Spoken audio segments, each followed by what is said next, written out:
Hi everyone, we'll start the event. So, welcome. Good morning everyone. Uh thank you for your time for attending this event. I know the weather is like quite harsh and there's a lot of delays and a lot of things happening right now, but really thank you very much for attending to this event. So, this event is titled Research with or for older adults. So, as we know, we're talking a lot of about older adults. So,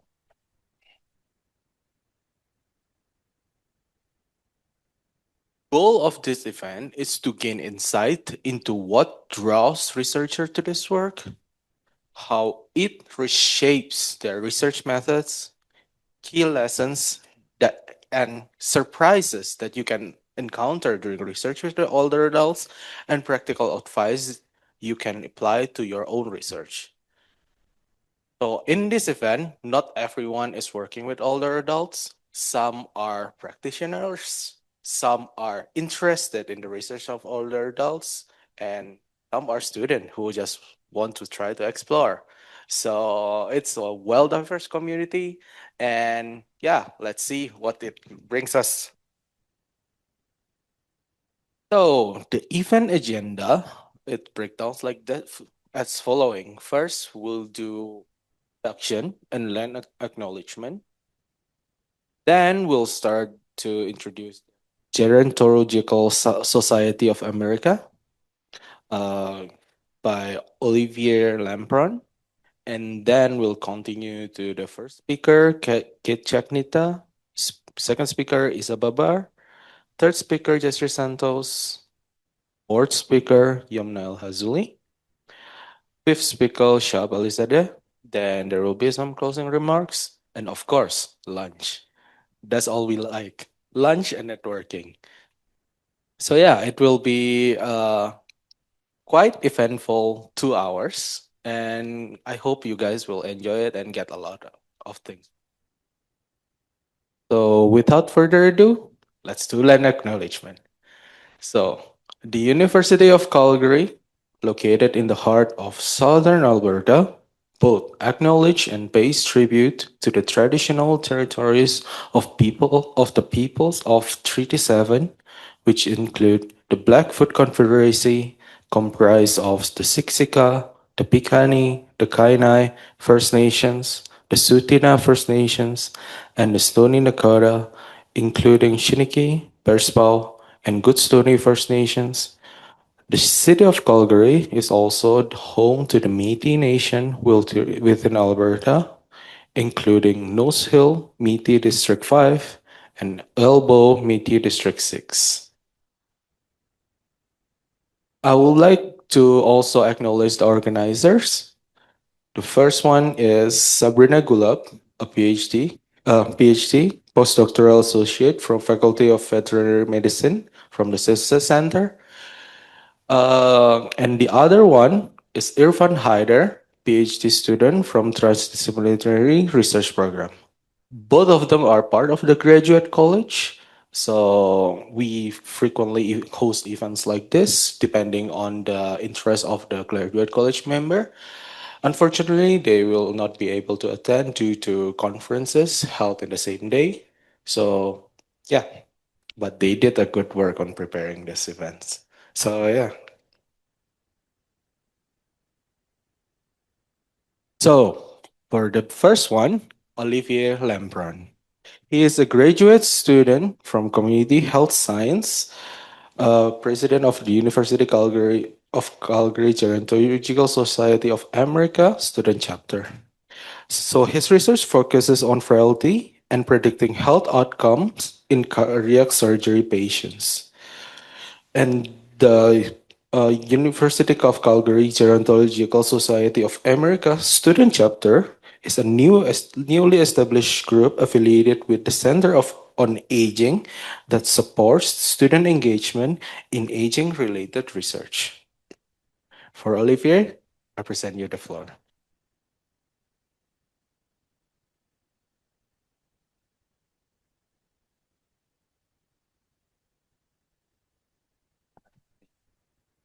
Good morning, everyone.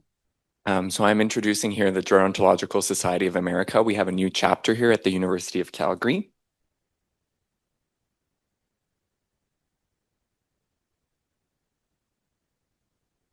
So for gerontology, the definition is a comprehensive multidisciplinary study of aging and older adults. So multidisciplinary means that basically almost everybody is welcome. The principal mission of the society is to advance the study of aging and disseminate information among scientists, decision makers, and the general public. And so we are going to try to foster collaboration amongst students of different disciplines. And so I have listed there some physicians, nurses, biologists. We're looking at behavioral and social scientists, psychologists, social workers, economists, policy experts, humanities and the arts, and many others.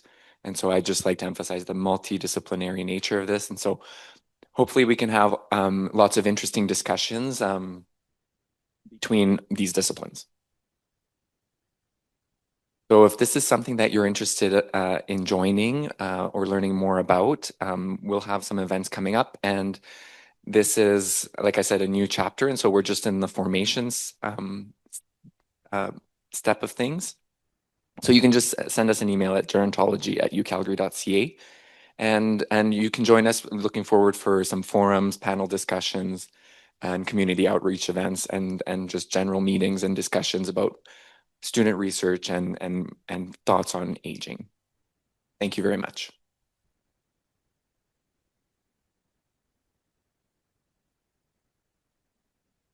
Okay, so for Olivier, we have a token of thanks from Graduate College. We'd like to give you a tooth gift back from our Graduate College. And yeah, thank you very much.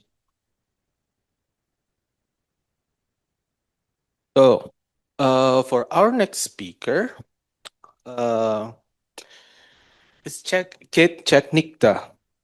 She's a of Public Health student from University of Toronto.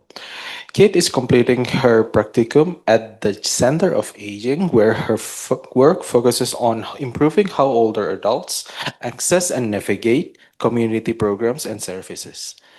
Using user-centered design approach, her project aims to develop digital tools that brings together local information for older adults in Calgary.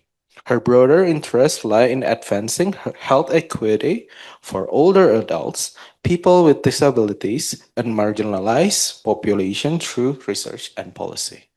For Keith, I present you the floor.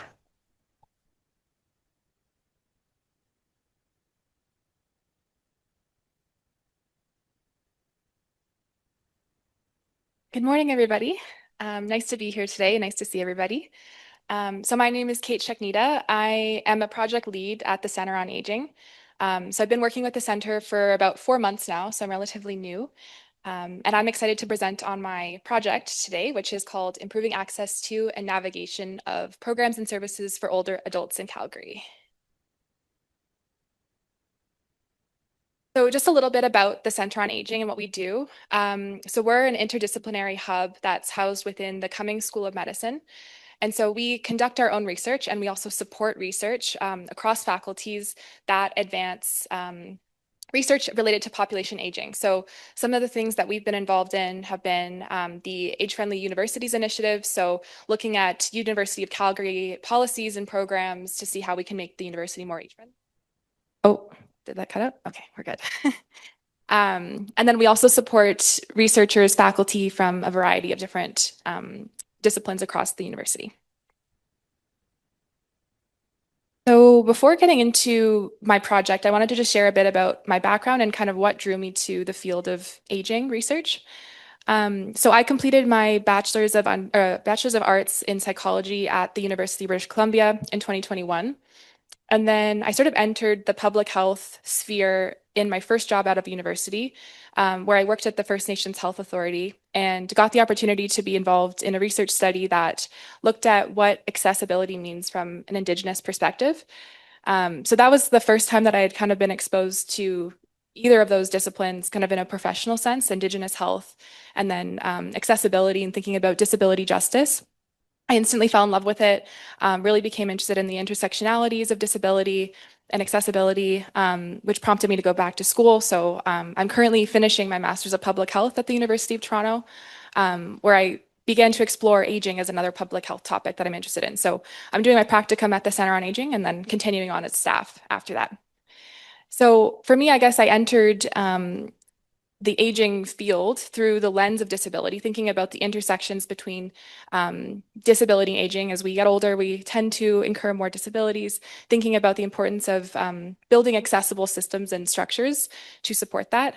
But the more that I kind of explored the topic, the more I really learned about how unique and important it is to consider aging in its own right, thinking about how ableism shows up ableism and ageism show up throughout our society, especially in Western society, thinking about social determinants of health, who has the ability to age well with dignity and who does not.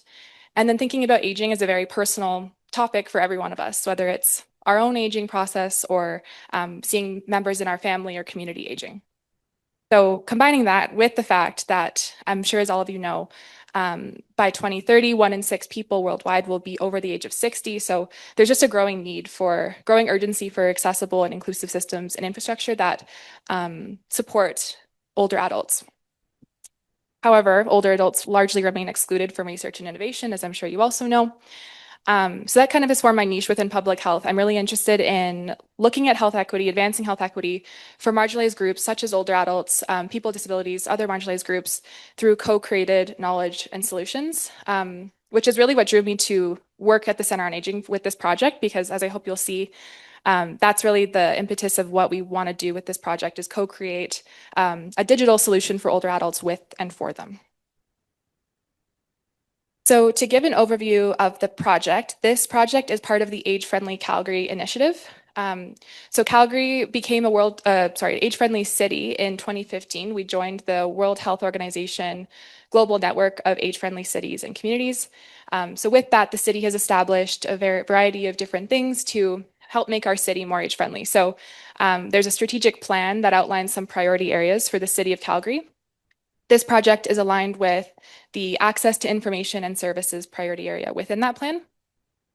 And so the goal of our research is to enhance older adults' awareness and use of community programs and services in Calgary by improving access to and navigation of relevant information. So us as the Center on Aging, we're leading this study, but we're working in collaboration with Age Friendly Calgary and then 2 nonprofits, Calgary Seniors Resource Society and CARIA. So we meet monthly with this group. We have an older adult sitting on our working group here to advise our projects, and the feedback that we've received from them has just been very, very incredible and helpful. So with that, the objective of this study is to build a strong evidence base of existing supports and use it to design a digital tool that brings program and service information together for digitally literate older adults. There's 3 main activities here as part of this study. I'll go into them in more detail, but at a high level, we conducted an environmental scan. We did an online survey of older adults, and then we're taking those findings of the first 2 activities and using it to develop a digital tool. So starting with the environmental scan, the purpose of the scan is to create a database or create a knowledge base of local programs and services in Calgary that support healthy aging. So what this will serve as for the digital tool will be the content that we actually share on our website that we'll be developing with older adults. So you can see the icons here on the right of the screen. These are kind of the broad overarching categories that we've identified as programs that support healthy aging. So you can see that we took a very holistic approach to what we're considering healthy aging. We have health and well-being, but then there's social engagement, safety and security and rights, built-in service environment, things of that nature. So taking a very, holistic approach to healthy aging. And in order for a program or service to be included in our scan, it has to be publicly available. So we are not including resources that require referral from a professional. They have to be local to the city of Calgary. So they can be from a provincial or national organization, but we want to have services be local to our city. And then just be specific and or relevant to adults over the age of 55. So what the scan looks like is a big Excel spreadsheet. I created a data extraction table to draw out the key program information that we want to have highlighted on our digital tool. So we have things like the description of the program, how to access it, contact information. And then we've also created columns that will create metadata tags. So this will support with the filter and search functionality of our tool once we develop it. Things like what quadrant of the city it's in, what service area it falls under, things like that.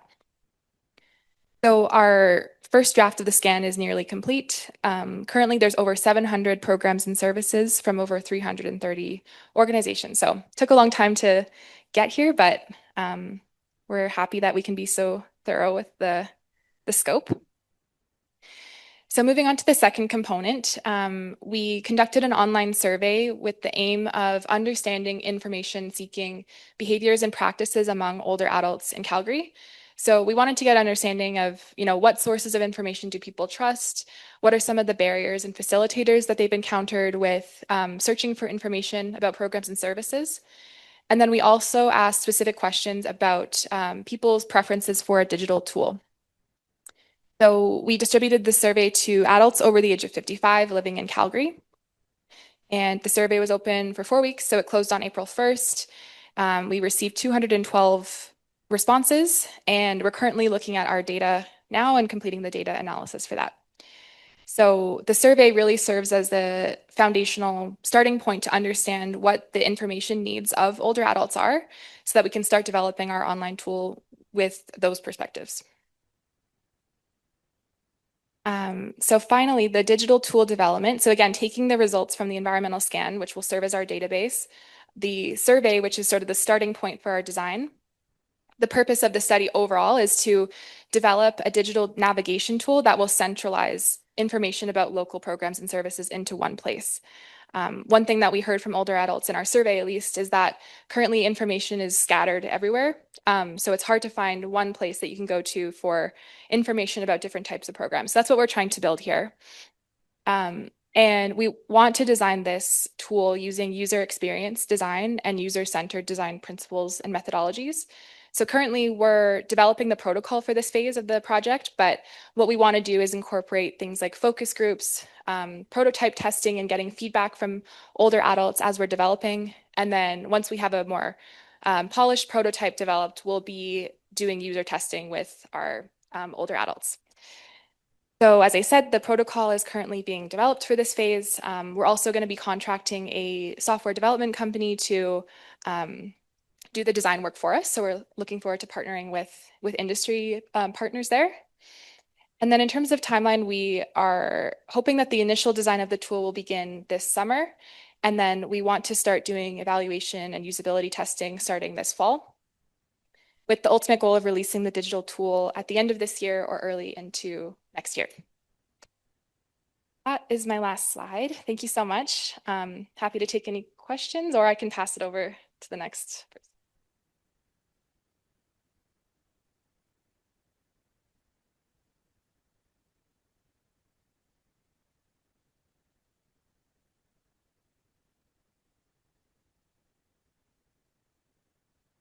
Yeah, that's a great question. So Calgary Seniors Resource Society, one of our partners on the project, they're going to be responsible for maintaining and hosting the website. So in terms of making sure that the information stays updated, we will be relying on them and their team of volunteers to keep that information updated. And then the software development company will be responsible for keeping the website up to date, fixing bugs, things like that.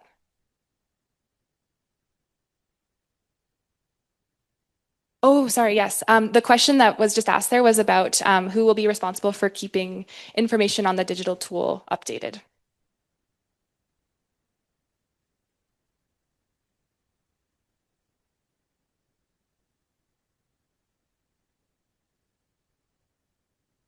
Yeah, so the question was what platform or tool did we use to disseminate the surveys?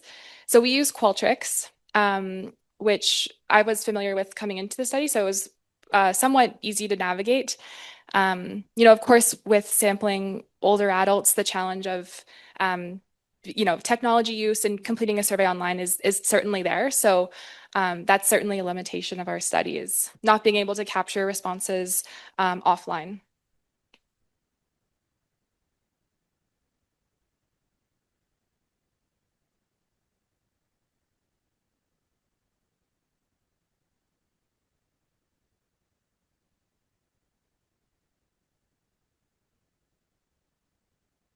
Yeah, so the question was for the results of the survey, if there was any preliminary findings on barriers and facilitators to information seeking. So far we've done more of a descriptive statistic analysis of our survey. So we looked at all the questions. We looked at the top barriers and facilitators reported. So we are planning to do more analyses that'll look at specific relationships between demographic factors, like if certain groups reported more barriers than others. But the top 3 barriers that I believe were reported were the fact that information is scattered and really hard to find. Trustworthiness of sources was another thing that came up. So not knowing what is a trustworthy data source. And then also information just being confusing and unable to be interacted with very well. And then in terms of facilitators, trustworthiness actually came up again as the top facilitator. So for people that had sources of information that they could trust, they saw that as a facilitator. The other one I believe was related to information being available in people's preferred formats, whether that's printed materials or online. And then personal conversations and social support also came up as a top facilitator. So people getting help from their personal networks or service providers in seeking information.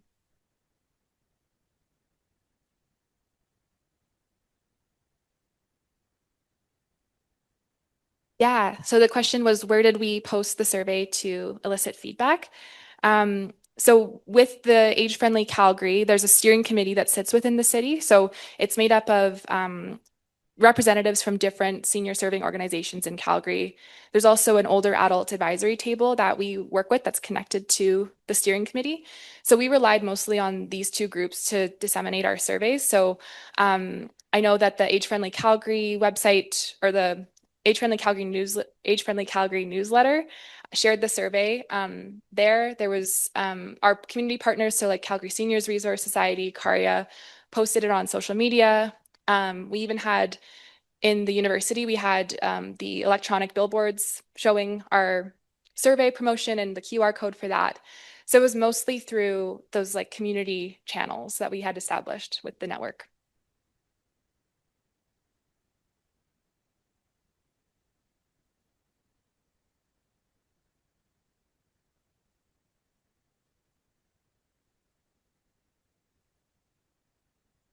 Question.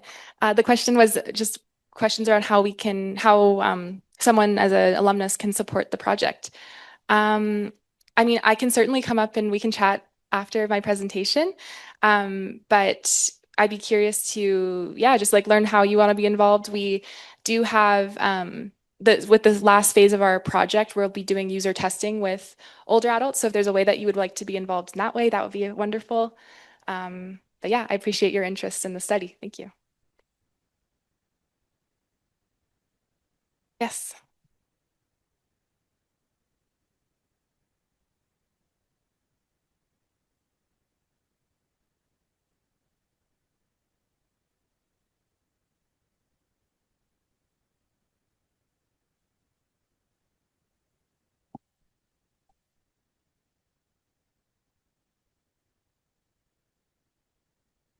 Yeah, really great question. So the question was about whether the tool will have multi-language access and then also ability to filter information based on like neighborhood or things like that. So these are conversations we're having right now as we're just starting to, as we finished up the survey results, looking now to the last phase of the project as we're developing the tool. So ideally, we do want to have the ability for the website to be accessed in multiple languages. Unfortunately, at this time, it won't be possible to have a human interaction component with that just due to resources and our own staffing. So we will be kind of exploring options with that. And then in terms of filter functionality, we do have quadrant tagged in the environmental scan right now. So it'll be able to be filtered by quadrant. In terms of specific neighborhood, it likely won't be able to be that granular, but we also were considering things like being able to search by location, like giving your postal code and having, resources show up based on your relative distance from them. So yeah.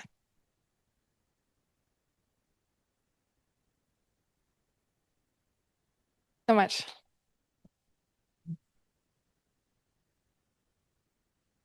So, Kate, that's a wonderful presentation. A lot of, and first of all, a lot of information, I guess. I learned a lot of things. I'm not from aging research, I'm from business, but I can see the potential there.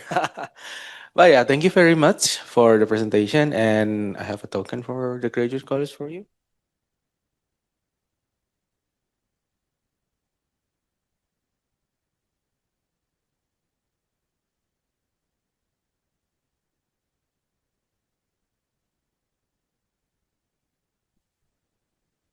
Next speaker is Isabel Bar. She is a MSc candidate from Community Health Sciences from U Calgary. Isa research explores the relationship between older adults and their companion animals, focusing on care, reciprocity, and FBCD negotiation. Her work uses qualitative participatory methods, including photo elicitation to center participants' voice and challenge assumption about their abilities and engagement. Oriza, I present you the floor.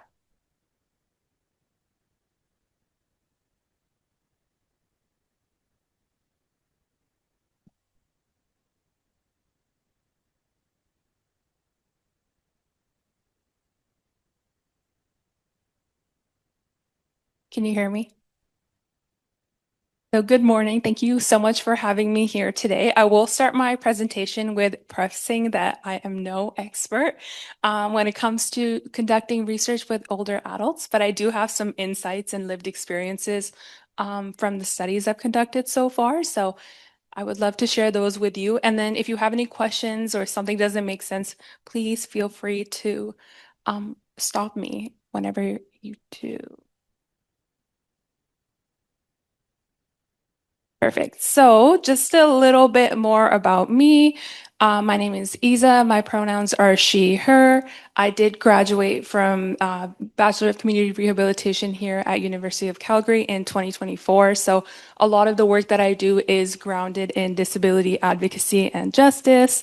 Currently, I'm a second year Master's of Science student in the Community Health Sciences program in the Population Public Health specialization, and my supervisors are Dr. Alan Martino and Dr. Zara Gutherzi.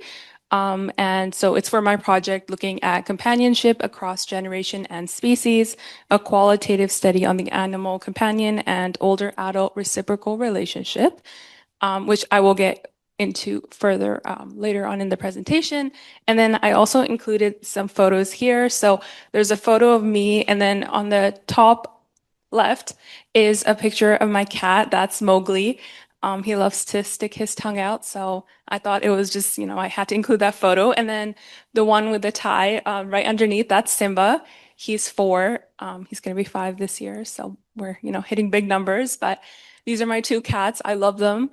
And a huge part of why I decided to look at animal companionship in the first place. And then I also included a picture of my grandpa because he just looks so cute in this photo. He's like a little diva. And I was like, okay, this is perfect. This is kind of why when my committee brought up this topic of looking at older adults and companionship with animals, I was like, yeah, I got this. Like I have a grandpa, I have cats, like I totally know what I'm doing. But as I go I think further into my presentation, you'll realize I really didn't know what I was doing. So yeah. Um, just in a nutshell, I kind of wanted to provide some context for my study. So for many individuals, companion animals are cherished family members who bring comfort and daily joy in their daily lives. And in these households, companion animals are no longer just pets, but they're also family members, and they shape routines and enhance emotional well-being. In the context of older adults, some of their companion animals represent the most stable relationship they have, with some people dedicating up to 80% of their time caring and bonding with them. So, in knowing this, my research aimed to explore the bond between older adults and their companion animals, understanding how these connections are maintained over time, and then how older adults navigate their own needs and challenges while balancing the needs of their companion animals. So, I think similar to what we were talking about earlier, I quickly recognized that older adults are not your traditional research participants, and their capacity and ability to participate in research in a meaningful manner is often questioned. Like, I remember when I first brought up this with my committee, they were like, yeah, you know what, girl, like when you get to ethics, you're going to hate that part because they're going to be like, why do you need to talk to older adults in the first place? Like, why can't you just talk to their care providers? Or why don't you just not talk to them at all and do like a scoping review? So in knowing this, I intentionally adopted photo elicitation, which it's similar to photo voice if anyone's heard of that method, but basically you use photos to um, kind of as like a prompt. So people would take photos and then use those photos to uh, have deeper conversations about topics. So that's what we did. And it really empowered participants to express their experiences through non-traditional means. And it's because they can often engage more deeply with images than verbal or written cues alone, making it a powerful communication tool. So I think that only made sense. Like if you're say that older adults are non-traditional participants, we can also have non-traditional methods to kind of meet them where they're at. So I invited older adults over the age of 65 who are currently residing independently in Calgary to take photos that capture their bond with their companion animals. And then following this, I conducted 10 interviews, gain a richer understanding of the complex relationships between humans and their companion animals.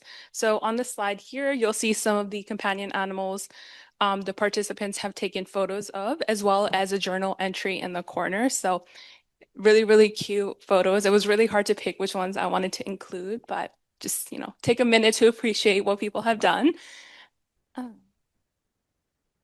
But there was a lot of behind the scenes work that kind of went into making the study what it is. So I'll start off with one of my, I guess, main components, which was accessibility and design. So this was one of the key discussions I had with my supervisory committee early on because they're all experts on conducting research with older adults. So we talked about things as small as formatting research documents so they're accessible for participants to knowing what time of the year is suitable for older adults because, at seasons are not going to be in Calgary. So it's probably best not to be recruiting at that time.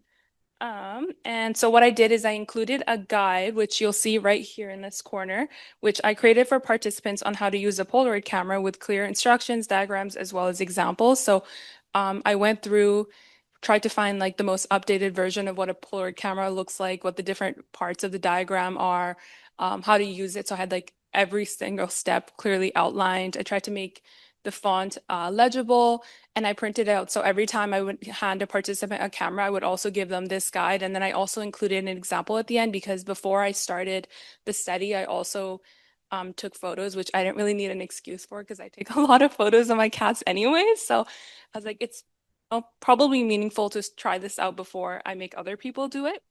And then I also included a screenshot of my research poster just in the middle here that I uploaded to community Facebook groups like YYC Lovers and Senior Support Groups. So I didn't have Facebook and I had to use my mom's Facebook and like talk about myself in third person. So it was kind of weird. But I was like, here's like my daughter's research study and this is what she's doing. And I think it worked really well. Like I wasn't anticipating hearing from anyone because it was again like end of November, December, people are going for the holidays, logging off. Like no one wants to participate in a study, but I think I had like 8 to 10 people just text me on Facebook and be like, I would love to do this. And I think that was just it was so meaningful and surprising, but in an exciting way. Uh, and yeah, so it worked really well because I was meeting people where they're at instead of expecting participants to come to me. And then speaking of recruitment, I also connected with senior serving organizations through previous studies, connections through my committee, as well as looking up local and national organizations that provide services to older adults. So they were super helpful. And I had a few participants who actually found me through these organizations because they would post about it in the newsletter. So that was really helpful. And then just at the bottom here, sorry, it's really small, but I also prioritized conducting research studies that centered around older adults. So that way I could not only round out my thesis, but also gain experience working with older adults because I have lots of experience volunteering with them, but never in a research context. So I wanted to make sure that I was, gaining the full experience. So you'll see on the slide here, it's really small, but a study I conducted with Alan, my supervisor, where we looked at pet policies in Alberta's long-term care facilities. And even though we didn't really interview older adults specifically, we were talking to admin and management about their policies. It unraveled a lot of different perspectives that included older adults because they were talking about how a lot of them choose not to transition into long-term care environments if they can't bring their pets with them. So it was really interesting to kind of start looking at all the different perspectives that kind of play a role in this topic. So I really wanted to include this slide. I titled Expectation versus Reality because if you've done any kind of research at all, you know it's not rainbows and butterflies and that your study will never 100% turn out how you want it to. So here's like a little, I don't know if you would technically call this a meme, but this is kind of how that kind of depicts how we expect our study to be perfect, linear, and turn out exactly how we want. But in reality, it's a lot more chaotic and messier than we anticipated. And you're correct. That's exactly what happened to me. So basically, what ended up happening was it wasn't as bad as I'm kind of making it seem because I do really like exaggerating a little bit, but there were some surprising insights that emerged. So first of all, my participants hated the Polaroid camera. Every single one of them hated it. The first one was like, participant was like, "Can I just photos that I took on my phone? Like this is so frustrating." And I remember being so shocked because I was like, oh my God, I like looked up all these studies that did photo voice and they all included Polaroid camera, so like accessible. I had all these guides and I was like, they're gonna love it, people love cameras. Like this is gonna be so great. And then yeah, I think if you think back to one of my first slide where I showed you photos, there was a photo in the corner of like a dog. That was a photo a participant took on their phone and it looks like it's something out of National Geographic. Cannot take photos like that on a Polaroid camera. So what I ended up doing was I shifted things a little bit. So I wanted to make sure my results were still consistent, like all the photos were still consistent. So I still asked them to take photos on the Polaroid camera while acknowledging how frustrating it is.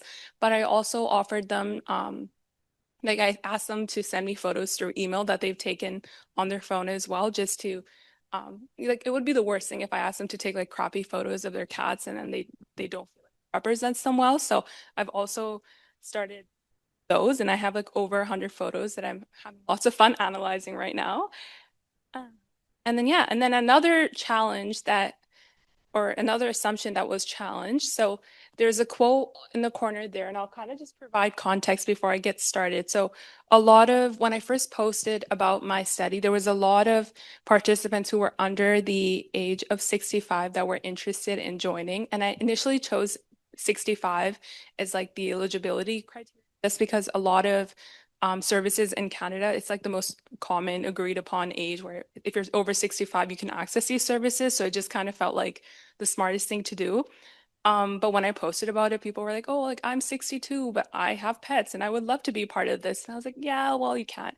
So it was pretty easy to do that. I'm not gonna lie. I was like, okay, maybe like next time I'll look at over 55 and you can be included. But then I had this one participant and she 4 times.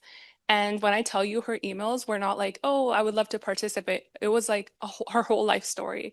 She was like, this is what happened to me. She had a really rough year. She lost like a lot of family members. She talked about the role that her canine companion served in those years of her life.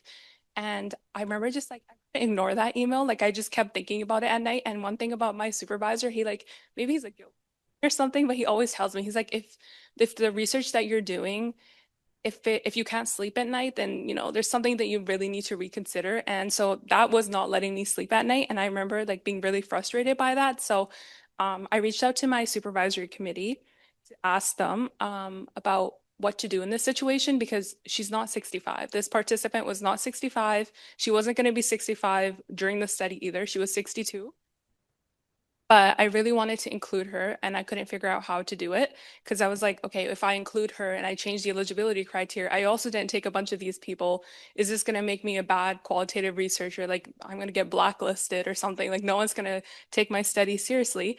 But this is the quote that a lot of my committee members actually said to me. So they said, if someone reaches out to you with a story they clearly want to share and the interaction feels like it should create a safe space for them, why not? And I think that kind of shifted things for me too, because they talked about how having study criteria is important, but so is reflexivity. And as researchers, we can make decisions about whose voice needs to be heard. So those conversations reframed things for me, and I decided that including this participant wouldn't take away from my study, but it would add on to, and I would make it a deliberate, transparent choice that I would document and obviously talk about in my thesis as well. But I think her narrative would serve a purpose and it would highlight why this research mattered in the first place. So I chose to write back and she was included. And it was like one of the best interviews I've had. Like it was talking about it. So yeah. And then lastly, another assumption I kind of wanted to talk about was this digital piece that I created for the Images of Research competition that the Faculty of Graduate Studies does to capture the experience that I'm encouraging participants to explore. So I created like a digital felted representation of an older woman photographing her feline companion, and I wanted to portray a deep bond. So there's like the red thread, which is like an East Asian belief that talks about how individuals are destined to be connected by like the invisible red thread. So I remember feeling so proud of this. I was like, yeah, I'm in the wrong stream. Like I should be a graphic designer. Like I'm so good at this.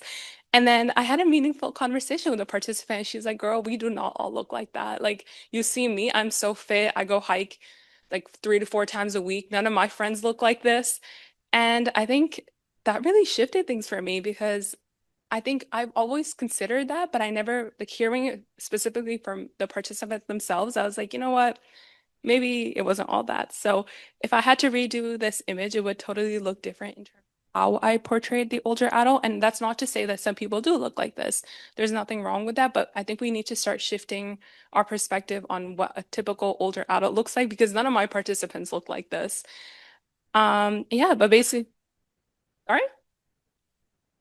No, no. The cat, I wouldn't hear anything about the cat. I was like, I had to include the cat in this.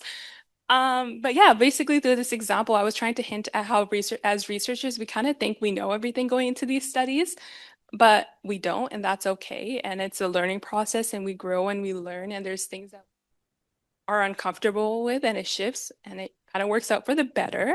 So that actually brings me to last slide. So as I reflected on the advice I wanted to share with you today, I kept coming back to my own experience navigating research with older adults. So and just like research in general. So at first I thought I would end by offering something more polished and refined, but instead I kind of wanted to bring that meme I showed earlier, but only focus on the messy reality of research, but this time in a more positive light. So yeah, it can be chaotic and it's a lot of adjusting and revising and pivoting, and sometimes you start over. And I know it seems a little crazy to be embracing this kind of uncertainty, but I think that's exactly the point that this kind of research is messy. It means that we're not just following a script, and it means that we're doing real, meaningful work. So, work that centers around the people we're trying to understand. And I think with the little arrows, I was kind of trying to say that just because your study's all over the place, and maybe you're revising your methods at that first point, and then maybe you checked in with your participant and they don't think your preliminary findings reflect their experiences at all, and you have to start all over again. But I think that's completely fine. It's uncomfortable and it might be discouraging at the moment, but those are not failures and we can reframe them. And it's proof that you're listening. So they're how we turn research from something that is about participants into something that is with and for them. So at the end of the day, messy research is the most human research. And human research is how we earn trust, build better knowledge, and make findings that actually matter to the people who made them possible. I hope that made sense and I wasn't just blabbering on, but that concludes what I have for you today. I would love to take questions if anyone has any.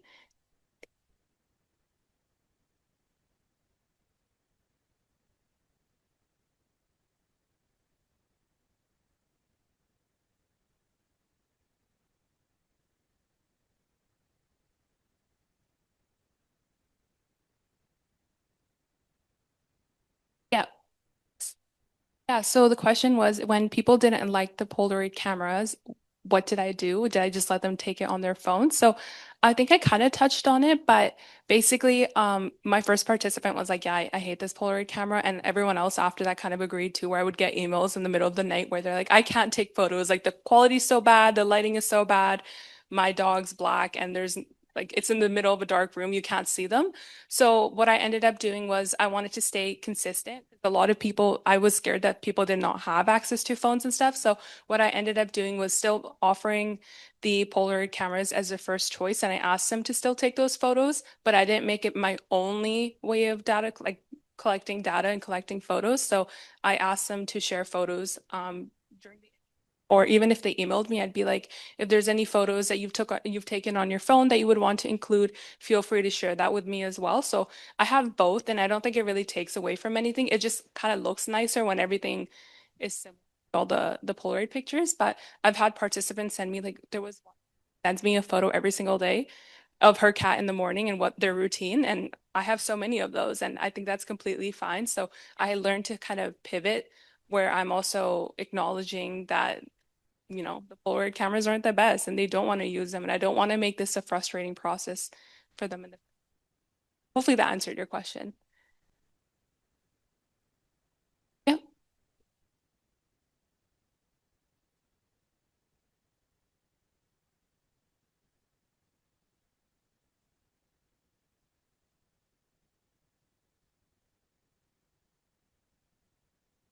Yeah, so that I think we did 5 interviews and it was all over. Like we tried to, I think we had one hospital in Calgary and Edmonton, but we also had a lot of the smaller towns in Alberta, and it was a spectrum too. So majority of long-term care environments did allow pets which I was, yeah, again, I was so surprised by that too. Yeah, but a lot of them had very inclusive policies too, because oh yeah, some people have like mini llamas that come every Christmas time. They have it and they're like, she's like, I don't even know why I do this. Like, don't tell anyone else that this is what we're doing at this hospital. And I was like, well, I'm going to tell them because you have mini llamas at your long-term care environment. But a lot of people had a lot of different policies where it wasn't restrictive about the breed or the height or the weight of the animal.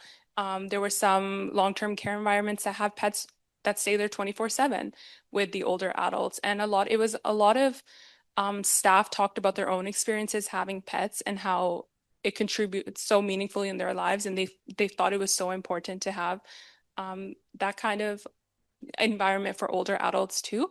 And it was also interesting because I didn't know, but AHS also has a pet policy. So a lot of long-term care environments follow that pet policy. So there was a spectrum. There was some environments that had pet policies that were more restrictive. So they were like, if you have a dog, it can only be a Chihuahua, and the Chihuahua can only be this way, and they can only be here at this time and stuff like that. And then there was, I think, maybe one place that was like, we don't accept pets in any shape or form. We had like one accommodation that does, but other than that, even then, we only allow a certain kind of pet, and I think they're getting rid of it altogether, finding that there was too much damage and they don't want to keep like taking care of it. But I think the most interesting thing for me, again, I'm not really surprised by, was like how many older adults chose to stay on the wait list and not access those services in the first place because they were like, I'm not leaving my pet behind. Like, you're making me transition into long-term care environments. Now you're asking me to leave my family behind and you're not letting me bring my pets. Like, there's no way I'm going to do this. So, yeah, that was pretty interesting to see how it kind of ranges and it's not really agreed upon by the whole province to be like, okay, no pets at all. And like again, with vaccines and stuff like that, there's like a whole list of criteria about what your pet should have and shouldn't have and stuff like that. So I would love to share. I have like a poster for it. I just didn't include it, but if you want.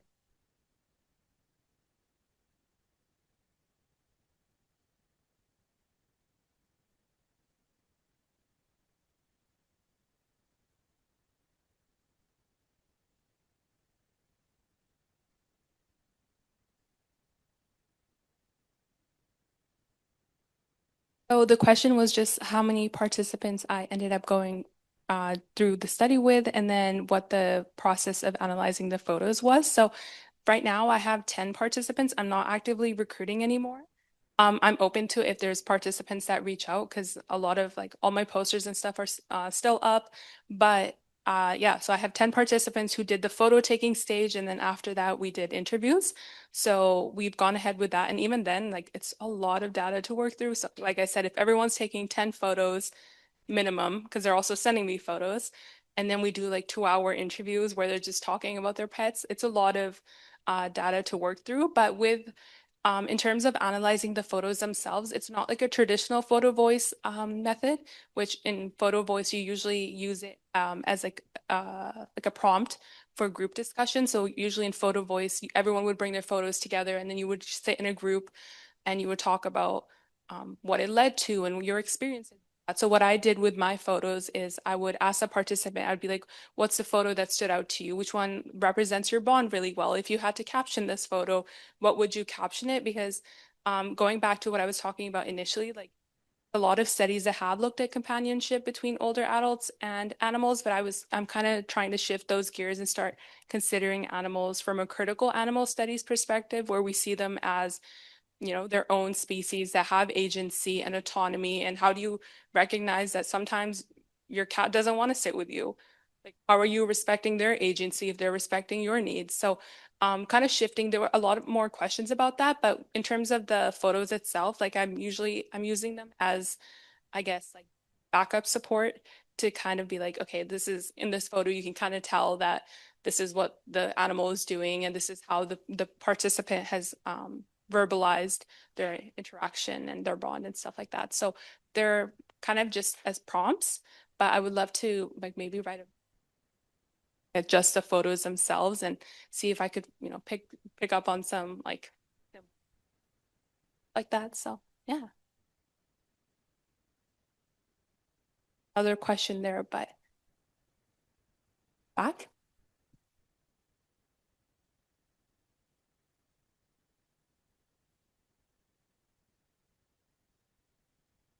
So for one of my eligibility like criteria requirements was older adults that are living independently, so they weren't in any long-term care environments.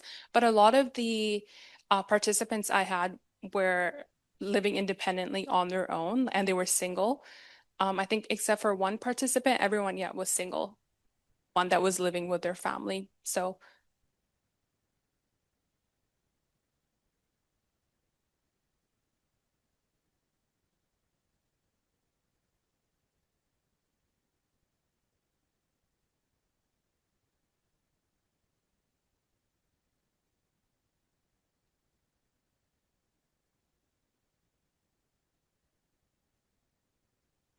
So the question was just, as I'm working through some of my findings, like if I've noticed any similarities with participants and how they've, captioned some of their photos.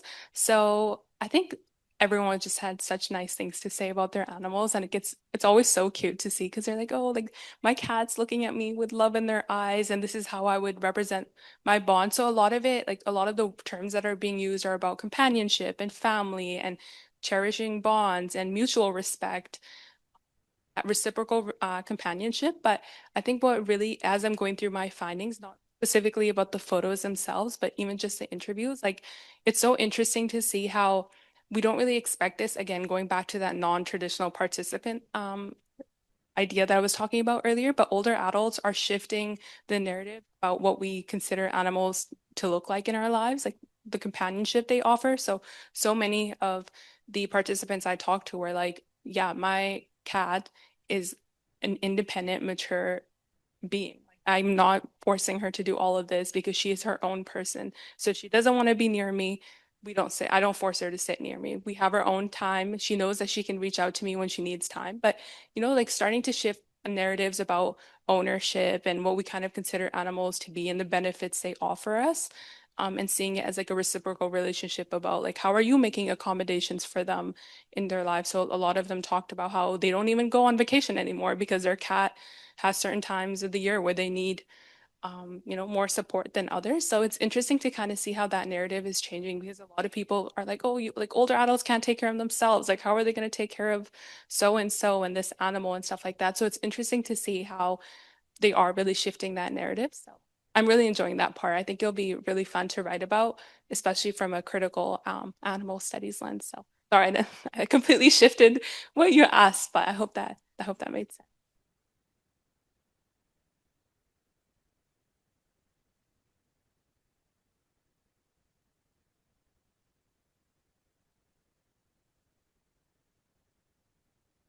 Thank you very much, Isa.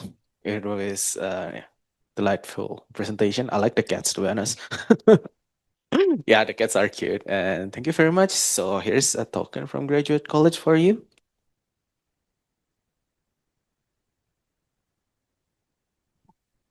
Before continuing further, I would like to welcome all the people who just arrived. Welcome to the event. And I hope you enjoy all the presentation. There will be some more speaker coming up. And yeah, just enjoy the event. And also, I would like to enjoy the head of Graduate College, Dr. Jenny Gottlieb. Yeah.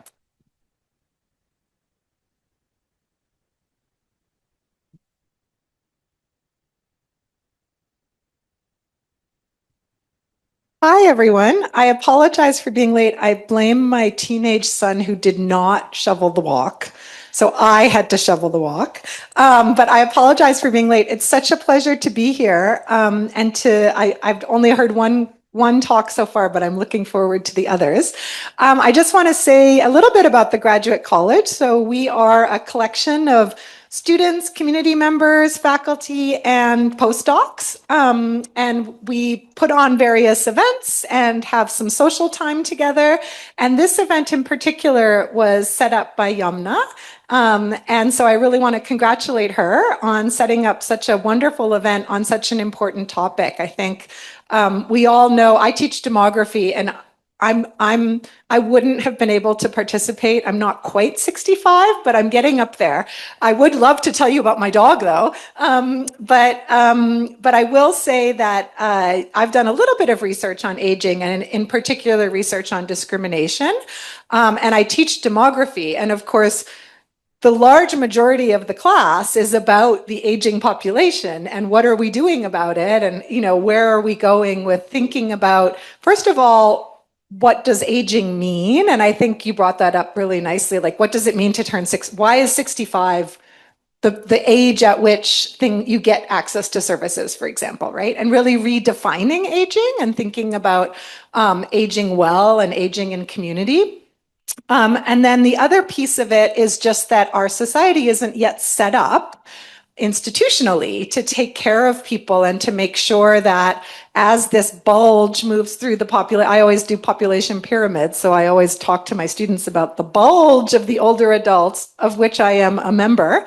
I'm just past the baby boom, so my husband is a baby boomer, so he's part of that bulge. What are we doing in society, both to take care of those people, but also to take advantage of it, right, and not see it as a deficit that our populations are aging? So really exciting to see this work, and congratulations to everyone who's presenting. And again, I apologize for being late.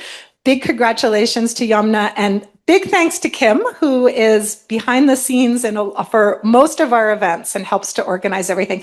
And it looks like Jonathan's been helping out too. So I better say thank you to Jonathan too. And I hope I didn't miss anybody. Okay.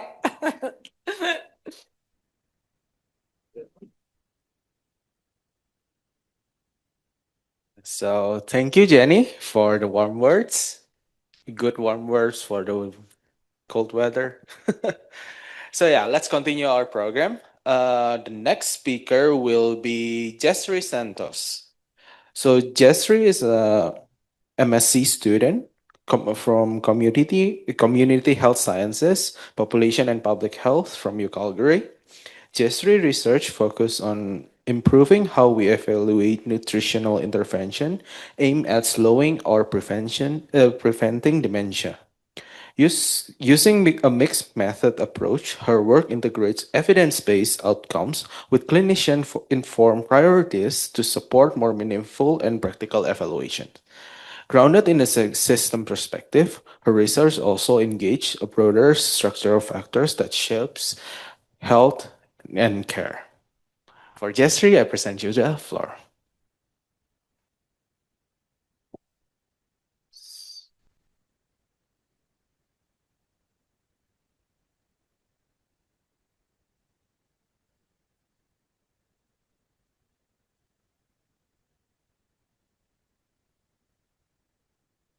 Awesome. Thank you so much. Hi, everybody. Oh, sorry, that was loud. Hi, everyone. Thank you, Jonathan, for the introduction. And thank you for allowing me to be here today. My name is Jesri, and I am here today to present about my learnings and my experiences so far. And like Isa, I also want to preface that I'm no expert, but I am coming in here with a curious mind and just an open heart and wanting to share to you guys what I've learned in the process so far. So first, I would like to take this opportunity to acknowledge and pay tribute to the traditional territories of the... Oh, sorry. Yes. Thank you. Traditional territories of the peoples of Treaty 7 region in southern Alberta. The city of Calgary is also home to the Métis Nation within Alberta, including Nose Hill Métis District 5 and Elbow Métis District 6. And as a new settler in Canada, I realized that I have only been aware of the traditional names of the Indigenous territories until arriving here in Calgary. I have been reflecting about my first exposures to the education system during my first few years here in Canada, and I realized that Indigenous peoples were often spoken about in the past tense and that their historical challenges are often overlooked. And as an immigrant and student researcher, I commit to ensuring my work is ethical, transparent, and rooted in respect for Indigenous sovereignty and the different communities living in this land. However, I also acknowledge that land acknowledgements are only a first step and that action that are culturally appropriate and meaningful is required to ensure accountability. And I hope that together we continue to reflect on the importance of recognizing the land that we are learning on, growing on, and living on. So just a little presentation overview. I'll be talking a little bit about myself, what led me to doing research for older adults, and then a little bit about my mixed methods research study and key insights from my qualitative research results specifically thus far, and some advice for researchers, if you want to call it an advice. So I first would like to start by sharing this quote that I heard from Ms. Kira Glado during our block week back in August of 2024, which is crazy to think that that's almost 2 years ago when we started our master's program together. And it really stuck with me to this day. And it says, or she said, who I am is who I come from and where I come from. And so allow me to introduce myself in that manner. So I'm born and raised in the Philippines. I'm raised by my wonderful grandparents. That's their picture on the top left corner for 17 years before immigrating to Canada.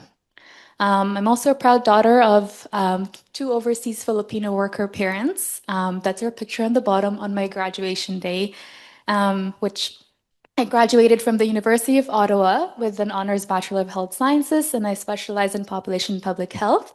That's me and my two undergrad best friends. And that leads me to where I am now. I'm now a second-year master's community health sciences student at the University of Calgary, and I'm supervised by Dr. Pereira and co-supervised by Dr. Reimer. And I also have Dr. Zara Godarzi and Dr. Tolu Sajobi in my committee. So now I'll talk about what led me to doing research for older adults, really. And I want to start with the influence of my mom. My mom has been a nurse for over 25 years, both in Philippines and Canada. And during her time here in Canada, she's worked mainly in a retirement community and now in a long-term care here. And she's a really great one at it. She's a great nurse, and I've always looked up to her for that manner.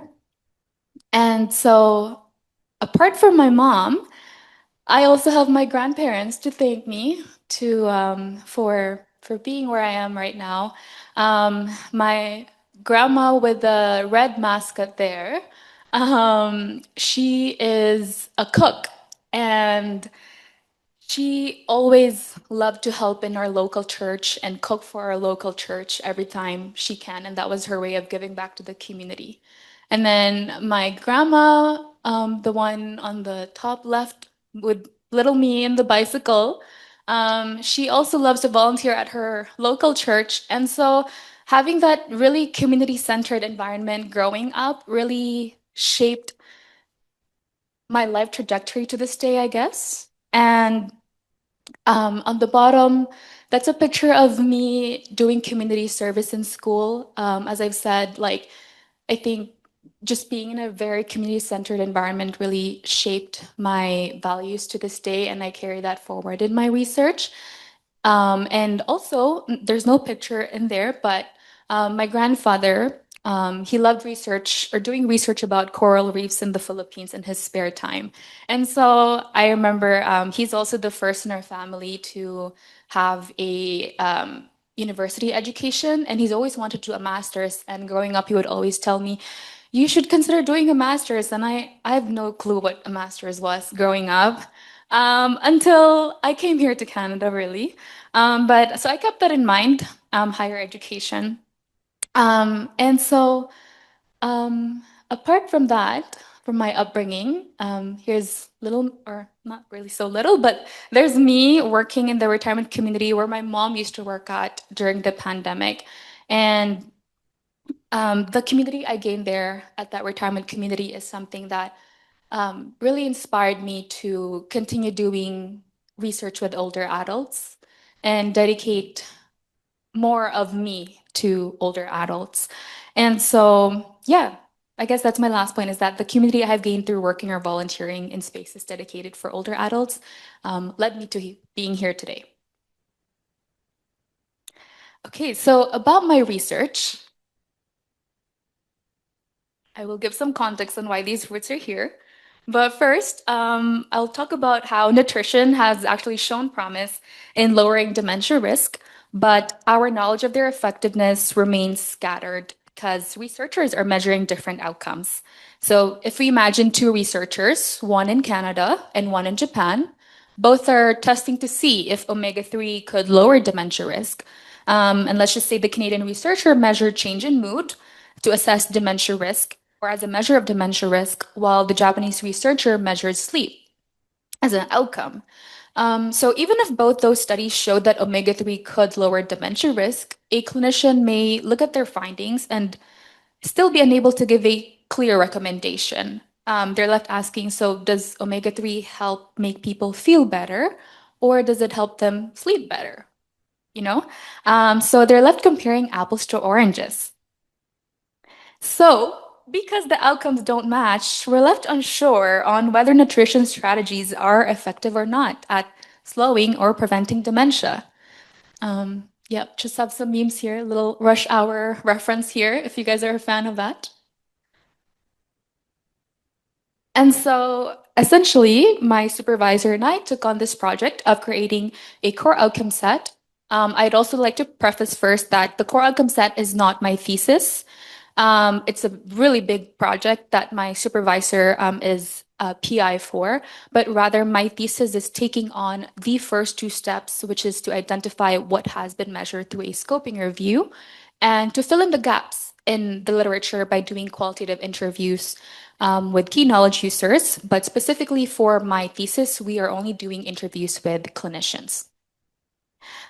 So essentially, a core outcome set is a set of agreed upon outcomes to measure in a given field, usually in clinical trials. And think of this core outcome set as like a must measure checklist. So going back to our Japanese and Canadian researcher, they for sure could still measure mood and they could still for sure measure sleep individually. But having a core outcome, having like, say, a set of 7 core outcomes they must measure, we were able to make things more comparable for decision makers.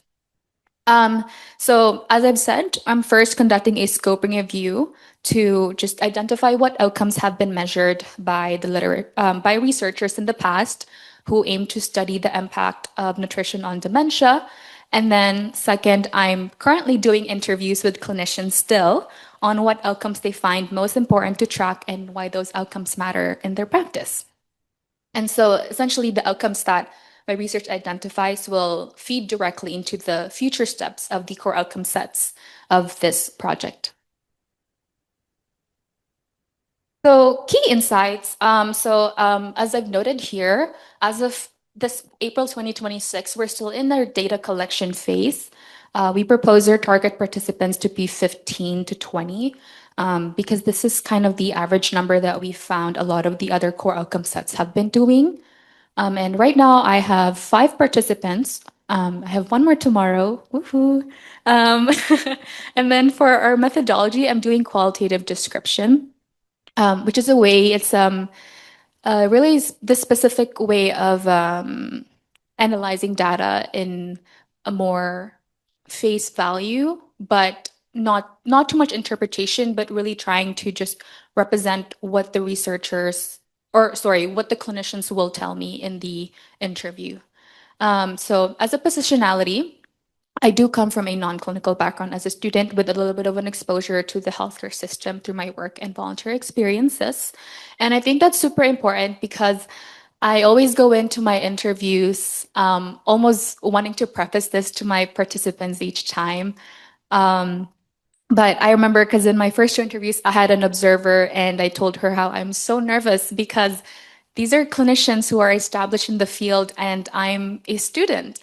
And I remember my observer telling me that you come in from a different lens and you come in from a different background and it's a learning environment. You learn from each other and that's something to keep in mind. And that really helped me feel a bit more confident in my interviews and connect better with my clinician participants.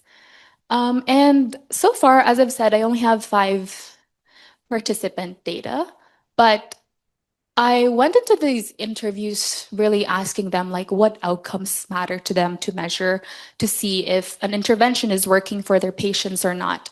And what I realized is that they gave me more than just outcomes that need to be measured, but they also shared with me what truly matters in the real world when designing interventions. What should we take into account? And this is something that my supervisor and I are talking on how we can make the space for it in my dissertation, in my thesis, because I think it's so important. They're not necessarily outcomes that maybe should be measured, but as I've said here, sometimes not everything can be measured on paper, but that doesn't make them any less significant. And so that is something that I hope to represent through my thesis, through my mixed methods, which I think is a really good opportunity to be able to integrate both what the data on literature has and also what the perspectives of clinicians are. But just to share you a little bit on, these are not really my final codes, but I went through my first 3 interviews and just kind of looked at how I felt while listening and reading the transcript again. And these were a lot of the themes that kind of came up. And the first one being accessibility and affordability. I remember one of my participants said, how can we even intervene if we don't even make it accessible and affordable for everybody right now? Like one person might want to have organic food, but then they don't have that option because of affordability issues. And so to me, I really appreciated them talking about it because I had this assumption that, and I'll go back to it later, but I think in qualitative research, it's important to be reflexive. And I remember writing in my journal how I had this assumption that clinicians are not really in a bubble, but sort of in a bubble where because of how the system is operating, how they're in this space where there's so many things to take into account. Like one of my participants said, there's charting, there's communication, making sure this passes on to that. But it was key to me to hear that some of them mentioned affordability and accessibility, especially someone coming in from a public health background. So that was really important to bring up. And then another important one is support from community. And I think this is where the importance of doing qualitative research with key knowledge users that as researchers, as Isa mentioned beautifully, that as researchers, we have the power or the ability to decide on who gets to have a voice in our study, in our research. And when my participants told me that the support from community is super important, and that means the family of patients as well, taking them into account, I didn't realize how much of a team effort it really takes for one individual.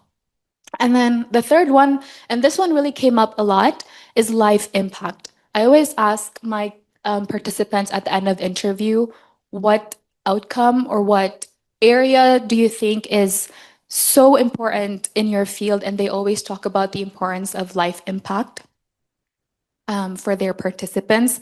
And that means like, their daily living activities, their ability to walk, even their ability to sleep, things like that.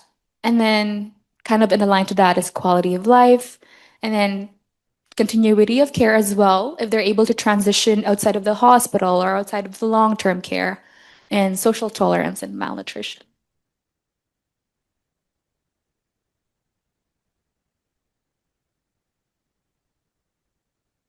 So as I've mentioned a while ago, before I end every interview, I ask participants too, in an ideal world where there's no barriers at all, no socioeconomic and systemic barriers, what interventions would you like to see more of in the hopes of slowing or preventing dementia?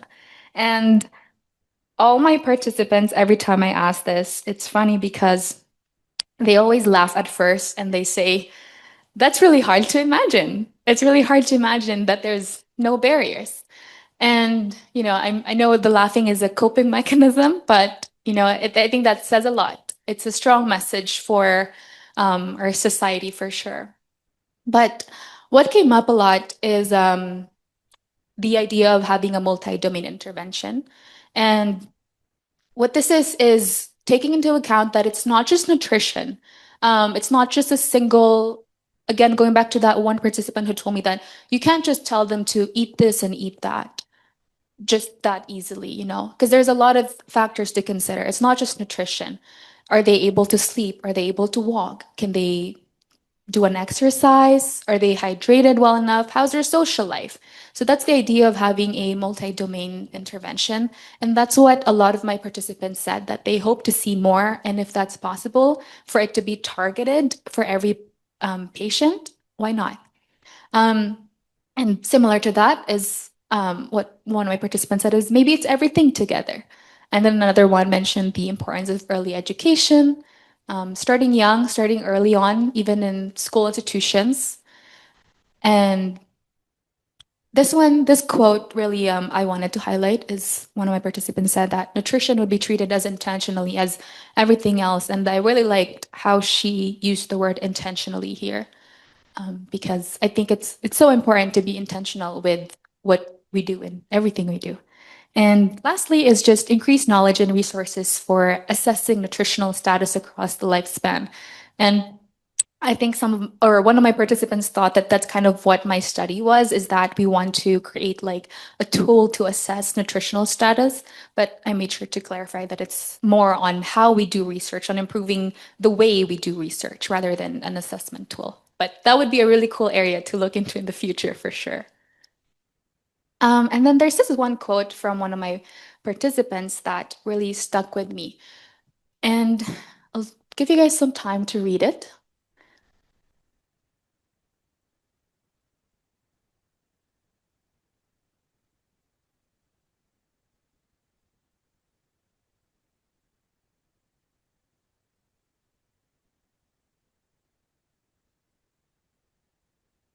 Yeah, so I think kind of relating it back to what Isa said a while ago, how as a society, we're so quick to assume about what our older adults need without ever asking them in the first place what they want, what they need for themselves.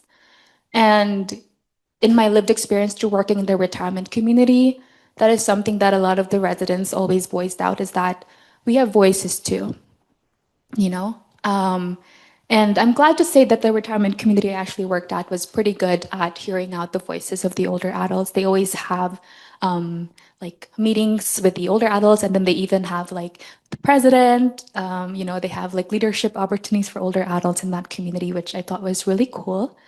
But yeah, like I think I remember in one of my interviews too, she said how sometimes some people think that when someone gets a dementia diagnosis, that's it. That's the end of it.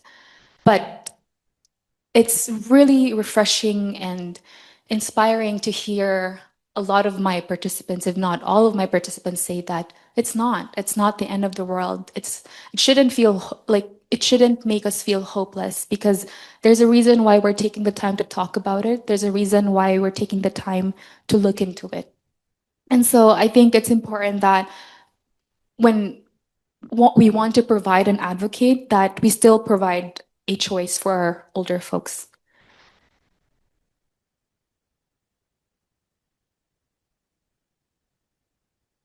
And then, so a little advice for researchers, and I don't really know if this is advice, but this is kind of something that grounds me, grounds what I do. That picture over there is a picture of rocks. So I volunteer at the Rocky View as patient experience, and I love it so very much. And this was one of the activities I did with one of the older adults in the geriatric unit. We painted rocks, and I was there with her for 2 hours painting rocks, talking about life with her.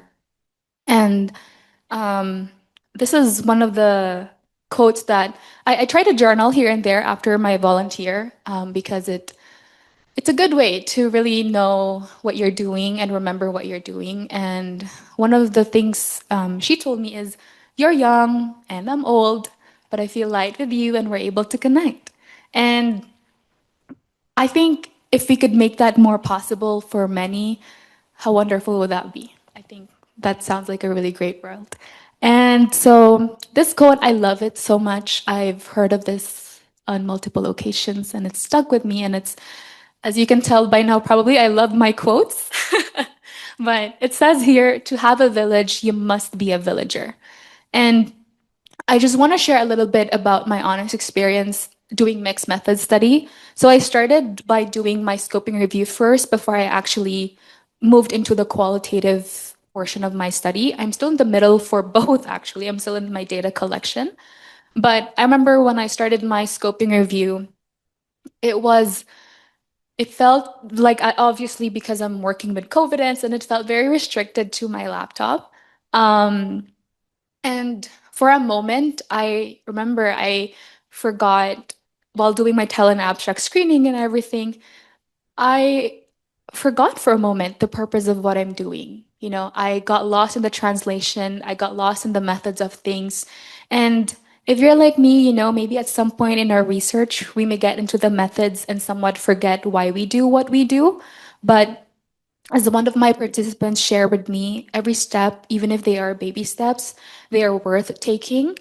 But I found that doing my volunteer, actually being in service, is something that rooted my research and still rooted what I'm doing. And it really reminded me why I'm doing what I'm doing still continuously. And so that's why I have this quote here of, to have a village, you must be a villager. Because I think that researching with and for older adults involves active and continuous intentional participation and connection in spaces that your research aims to serve in the future. So I guess my question for the day for everyone is, what are you rooting your research in? And so, as for me, as I've mentioned, I show up for my community with the intention that my research will always be rooted in service. So I really hope that together we can improve the way we do research for older adults, with older adults, to help them and those around them live well. And just a small dedication, if you may allow me, dedicate my research to my village. You know, every people I've met along the way, friend, family, mentor, peer, but most especially to my lolas and lolos, my grandparents, who raised me for 17 years, and my parents who crossed continents and did everything they could as OFWs and immigrants to ensure that their child could achieve her dream. And my dream really is to just have a career where I can make a lasting impact in the community and learn at the same time, which is why I chose community health sciences. And I'm super grateful, and I thank our community, the University of Calgary, for creating spaces where we can talk about who we are, where we come from, and our hopes for the future. And that is it for me. Thank you for being here today.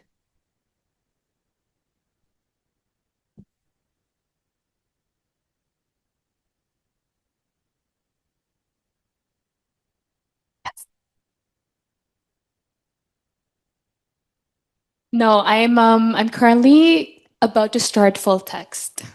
Yeah. Hmm.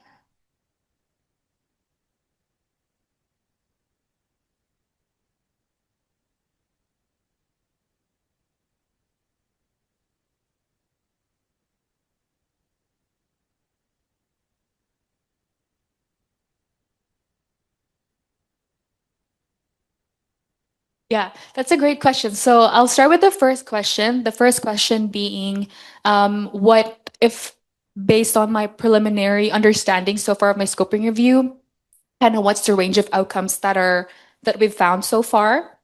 Um, Honestly, it's really hard to tell like a specific outcome. Yes, I haven't done the full text. However, what I could say, and I think this says a lot about the heterogeneity of the study, what I could say is we currently have 1,500 in full text right now. So we really do have to lower. And even then, we're looking at ways to really specify. And I think that leads to your next question, looking at ways to specify what were in our criteria, how will we define what studies will be including or not based on the diagnosis. Because yeah, that's one of it is that it's really hard to diagnose at the moment. Even the studies, even from the Talent abstract, even from reading their abstract alone, you can tell that some of them would always premise by saying that um, it's hard to diagnose dementia at the moment. It's hard to treat or know what exactly to treat. And so I think definitely that plays a role. And I certainly think that will be in my discussion section for sure. Yeah. Yeah.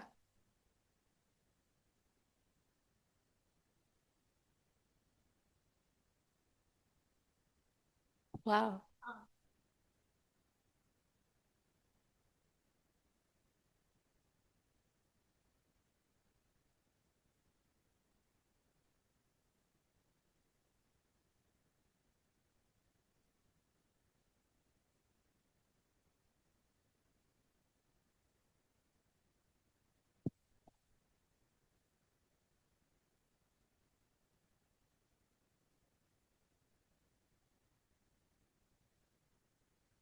Oh, yeah.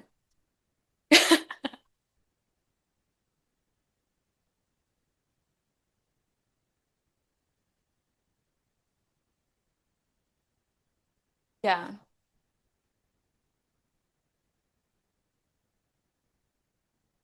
That's a really great question. So the question is more about, just to kind of summarize it, and please correct me if I'm wrong, but the question is about whether the idea of a culturally sensitive nutrition has come up with my clinicians so far. And I would say yes, it has. And it's really interesting. They would, because I asked them, one of my questions for them is, what are some of the challenges you encounter with when implementing nutrition in your setting of practice? And I think the setting of practice also plays a role in there. But just kind of going back to the cultural sensitivity, and one of my clinicians, she works at a hospital, and so she said that it's not as diverse. The options is just not as diverse. And they can see how sometimes that can be frustrating for a lot of their patients because it's as she described, a very multicultural unit where she works at. And so she finds that as a limitation. And so in that case, she said that they would have to depend on family members, but then the challenge is the communication piece. It's because she works at a hospital, charting for them is so important. And so when a family member comes in and gives the patient food, and then they forget to communicate that to the nurses, then they're like, "What did you eat? What did you drink?" It's harder for them to track that. However, she does acknowledge the importance, though, of having that option because, as she said, some of them would really not eat the food at the hospital and only eat what their family brings them. So, yeah, I think that was really interesting. And I think I'm looking forward to talking more about that, especially coming from a public health lens. Yeah. Thank you for the question.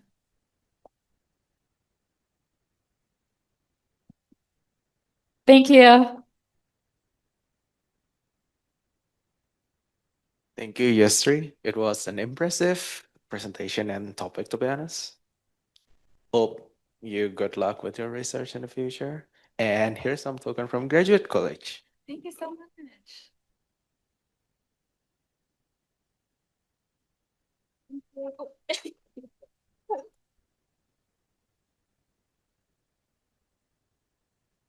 Hi everyone. Now, since everyone has already taken the first portion of the food, we'll start continuing with the presentation. If you haven't have the chance to get your food, there's still a lot of food around, so you can. And we also have a takeout box, so grab as much food as you can. And yeah, we'll continue the session.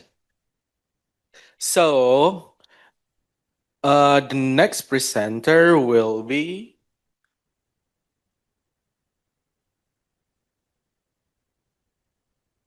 Yumna El Hazuli. Yumna is a PhD candidate from computational media design from University of Calgary. Yumna research focuses on how older adults navigate social and communal spaces through embodied decision making. Using participatory and improvisational methods, her work translates lived experience into design insights and simulation frameworks that support more inclusive movements, environments. To Yamna, I present you the floor.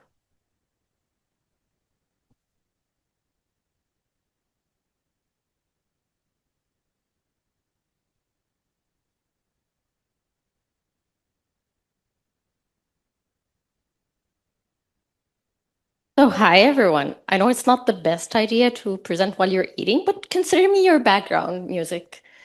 So, today I'm not gonna present my whole PhD, but I'm gonna present a small section of that. So, before I start, I wanna ask you to do a mental exercise. Imagine that you just entered a coffee shop and there are so many seats that are empty. How would you pick a seat? Would you pick something that is near the window? Or would you pick something that is away from noise? Or would you maybe look at where are people sitting and then avoid where people are sitting? I don't know. So again, taking that in mind, imagine that your knees hurt. Imagine you just fell in this weather and your back hurts. Imagine that you cannot hear very well. Imagine that you have to see the person's lips to lip read and understand what they're saying. Would your choice change? In this point exactly is where my research starts. So I come from a background of architecture, and we've been taught that these questions are actually quite simple. When you ask someone to sit, they just look for something that is closer, something that is well lit, but they don't actually factor in the intricate details of what happens really in reality. So what I found in my research is that in reality, it's not the case. We actually continuously adjust, compromise our comfort sometimes for being socially connected, and negotiate what happens with other people and the environment. So again, this applies to everyone. I'm a short person, so I could see how the environment is not very kind to me. I don't touch the floor when I sit down, and higher shelves are a hassle for me. But why did I focus on older adults? The reason why I focus on older adults is that I consider them experts in their own bodies. Think of any older adults. They've been living in their own bodies for years now. They know exactly what hurts. They know exactly what works and what doesn't. So in this case, effort becomes more visible and comfort becomes more intentional. They intentionally choose things. And movement is not just something that you do from the back of your mind. It becomes a decision, whether I step this way or whether I should take a smaller step. And what I saw is that in architecture or in design in general, we're actually missing the process of doing this decision. So from what I know is that the current methods currently capture preferences. We ask users, what are their preferences? Do you prefer a chair that is like this or a table that is like that? And other researchers focus on static observations. We just observe what people do, and then we write a lot of papers about that. And based on these things, we come up with checklists. So things range from preference surveys when we actively ask people and static observations. But what happens in between? What happens between when I do something, when I reconsider my decision, and then I decide what I prefer? What happens in between? So for that, I actually agree with Isa. When we are studying older adults, we have to come up with new methods. We don't just need to focus on the same methods over and over. And for that reason, I designed SpaceScript, which is a method where you can act out what you do, not just talk about it. In this method, I ask older adults to actually act what they would do in a social space. So I would have a room like this with a lot of chairs, a lot of tables, and a lot of options that you could change. And then I would ask them, how about you guys move around? How about you interact with each other and the furniture? Adjust it to whatever makes more sense to you. So even if I just want to bring this chair over there because it makes more sense to me, just do that and then walk me through it.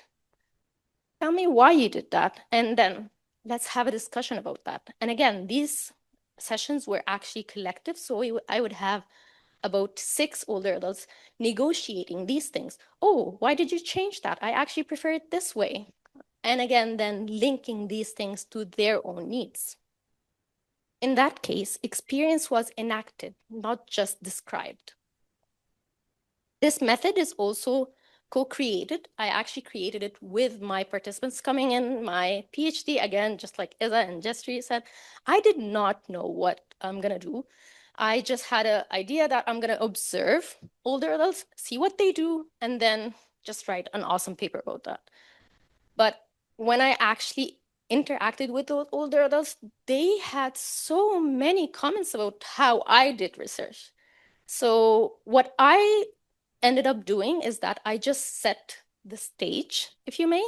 So I would just bring a lot of types of furniture, a lot of layouts that we could try. And then I would ask them, challenge these instructions. Tell me what I should do better. Tell me how things should be. And again, you might think, people are usually very shy. They would never do that. Actually, no, they're very opinionated. And again, they are experts in their bodies. They know exactly what they want. So they would challenge instructions, even the instructions, oh, you told us to do that, but you didn't ask us about that. Are you sure you don't want us to talk about that more? I had participants who actively affect my method.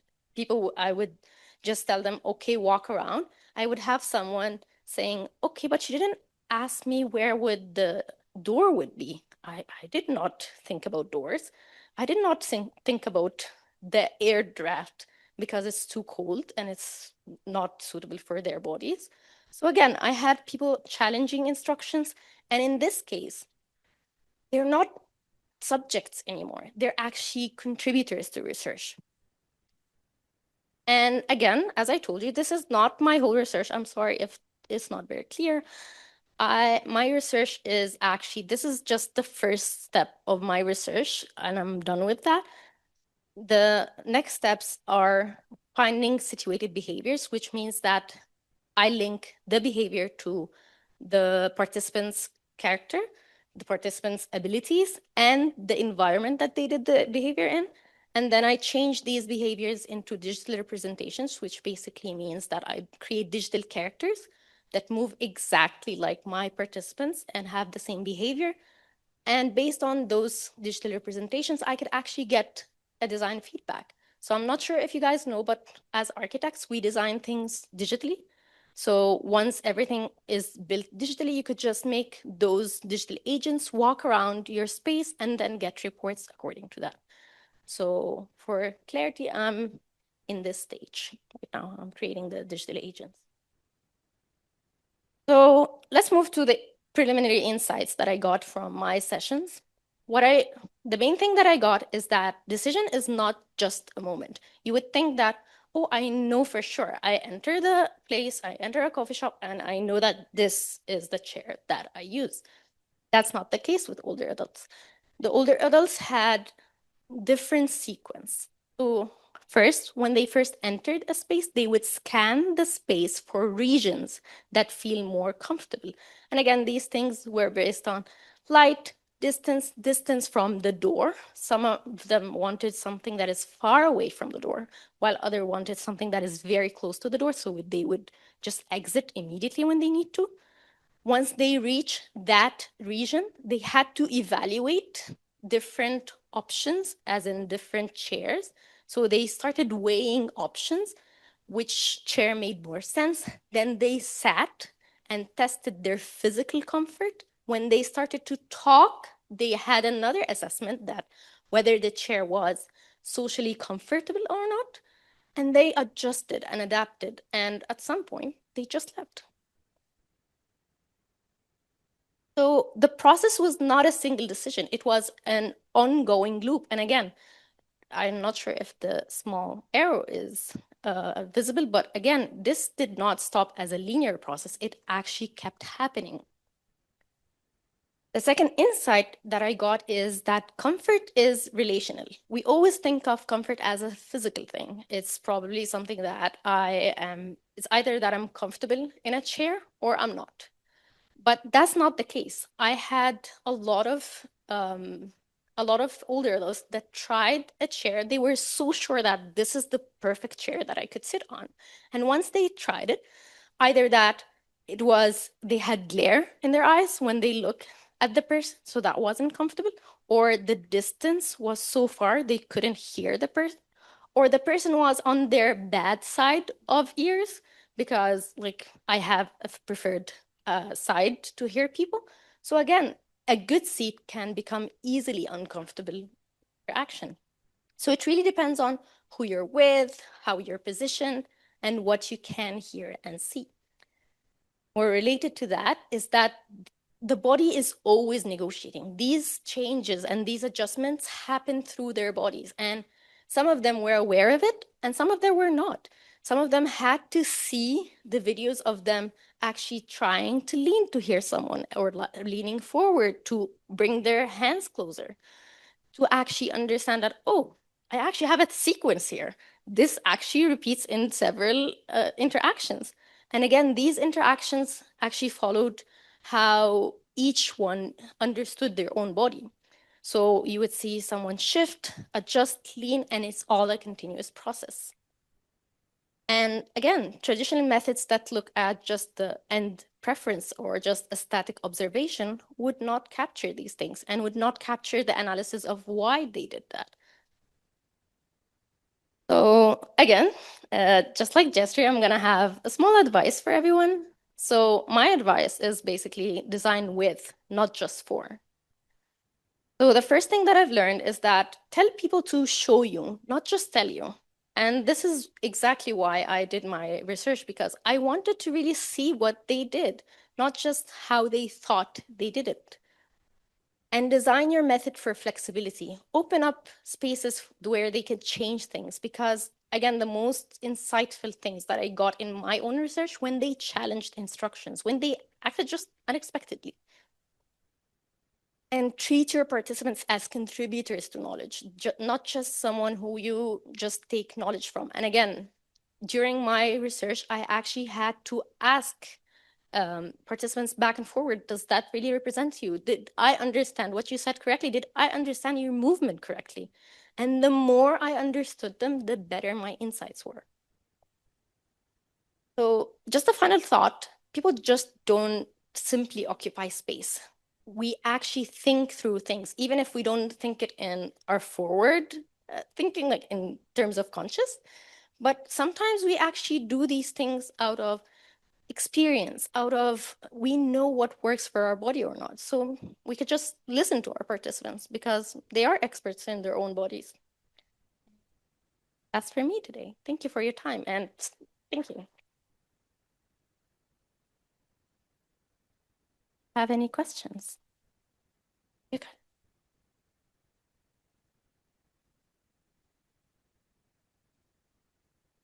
I'm sorry.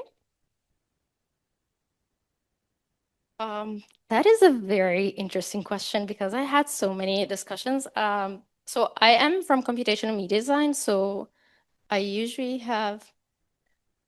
Oh, I'm sorry. So the question was, I am the one who's telling people to repeat the question, yet I forgot. Okay, so the question was, what are the theoretical frameworks that I'm working with?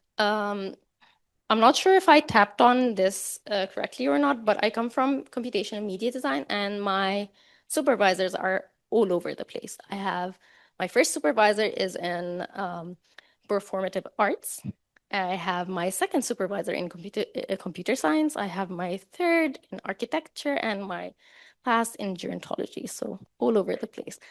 But my main theoretical framework was based on improvisation and how improvisation is with older adults. I had so many papers that talk about how improvisation actually improves memory in older adults. They make them more reflective. So I thought, okay, so why not try it? And when I actually looked at other processes or methods that look at that, I found something called body storming, which is a derivative of brainstorming. Instead of just trying things and saying things out loud, you could just try it. But these methods are actually applied in industry when they want to design a new product. They just ask designers, so, okay, how about you use the product? Tell me what you feel. And then sometimes they try it with the participants, but never with actual research with older adults. So again, it is inspired by a lot of things that are there, but the framework that I designed for older adults is the new thing.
Thank you for this question. So the question was about reduction. So I kept talking about how complex older adults are, yet when I was talking, I had to reduce some things into either movement or spaces. What type of spaces am I focusing on? Is that correct?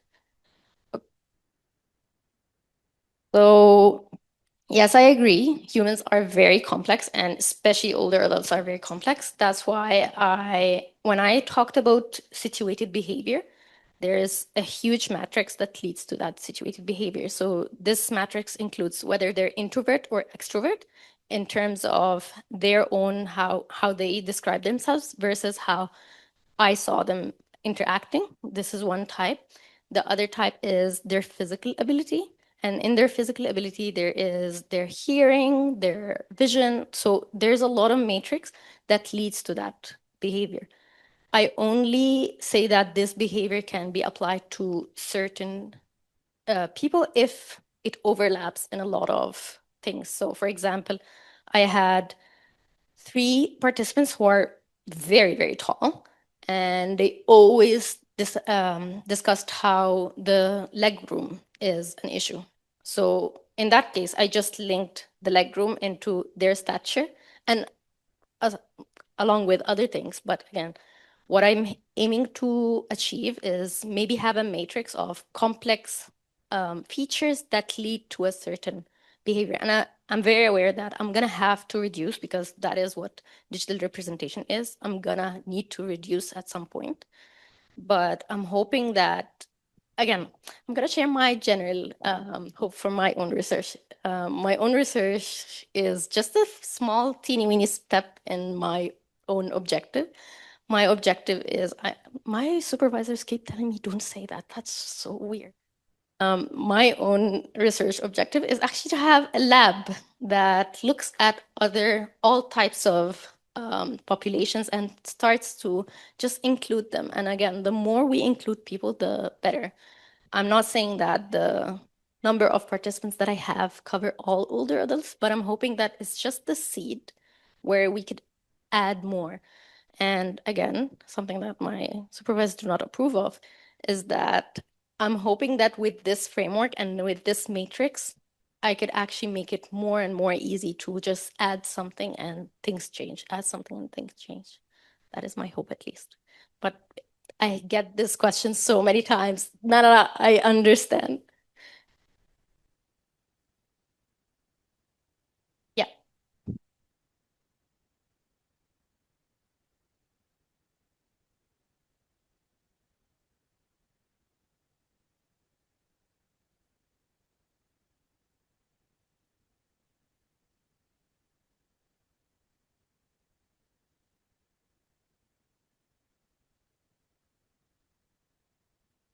Yeah, 100% I agree.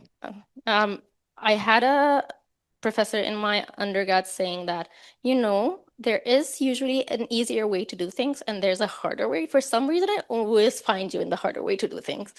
So yeah, I can relate to that.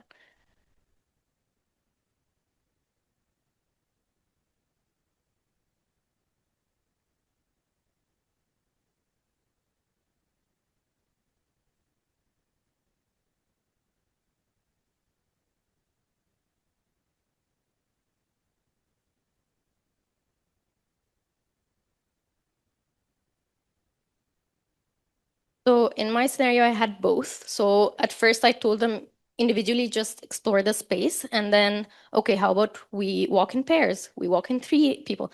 But again, they always had a cap of how many people they would walk with, because at some point they said it's pointless. I'm not gonna talk to them while I'm walking. I'm actually gonna focus on my comfort first. And then once I sit there, I'm gonna talk to them.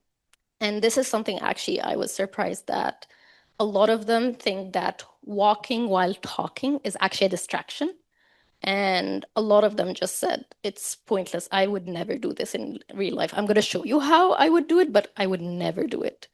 And that was something that is interesting. But I do focus on pairs and groups. Yeah.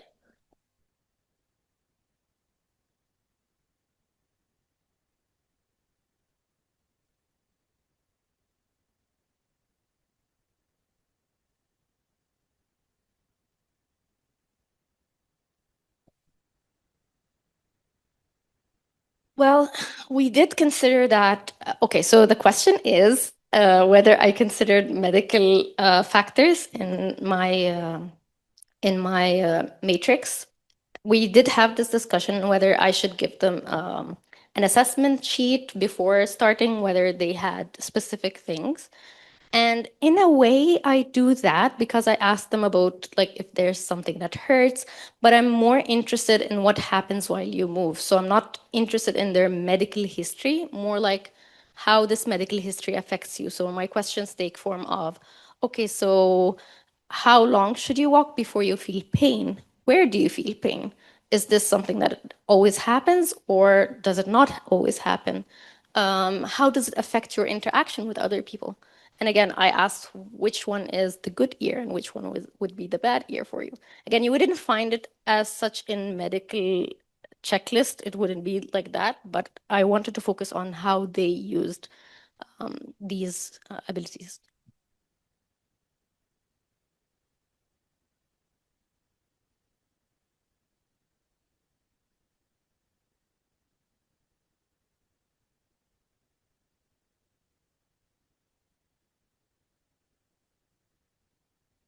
Okay, so the question is, since older adults use healthcare spaces a lot, am I looking at healthcare spaces or not? So again, and that is part of a Yasser's question that I did not answer. So what I'm focusing in right now is social spaces, regardless of where they are. So I asked them a couple of questions, whether if it's a coffee shop or if it's a waiting room or if it's this or that. So my scenarios covered a lot of those spaces. But at the end of the day, a lot of things overlapped. So again, as a reduction approach, I'm just going to focus on how they used furniture, how they walked around it, regardless of where the furniture is. Because I thought personally, and this is something that my supervisors also said, that I might actually compromise my comfort because I want to socialize. So I think in a coffee shop, I would do that. But when I actually told this to older adults, they said, no, I'm too old to compromise my comfort. I know that if I compromise my comfort now, I'm going to feel it the day after. So I'm actually not going to compromise my comfort. I would rather leave the space and go to a more comfortable space. So I think that's my argument for that. But I do realize that this is a huge limitation in my research. More questions? Thank you, guys.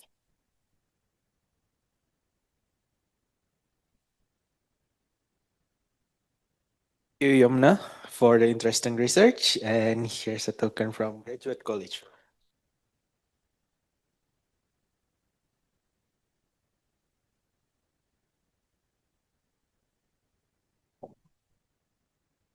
So let's continue the chain of interesting research. So our next speaker will be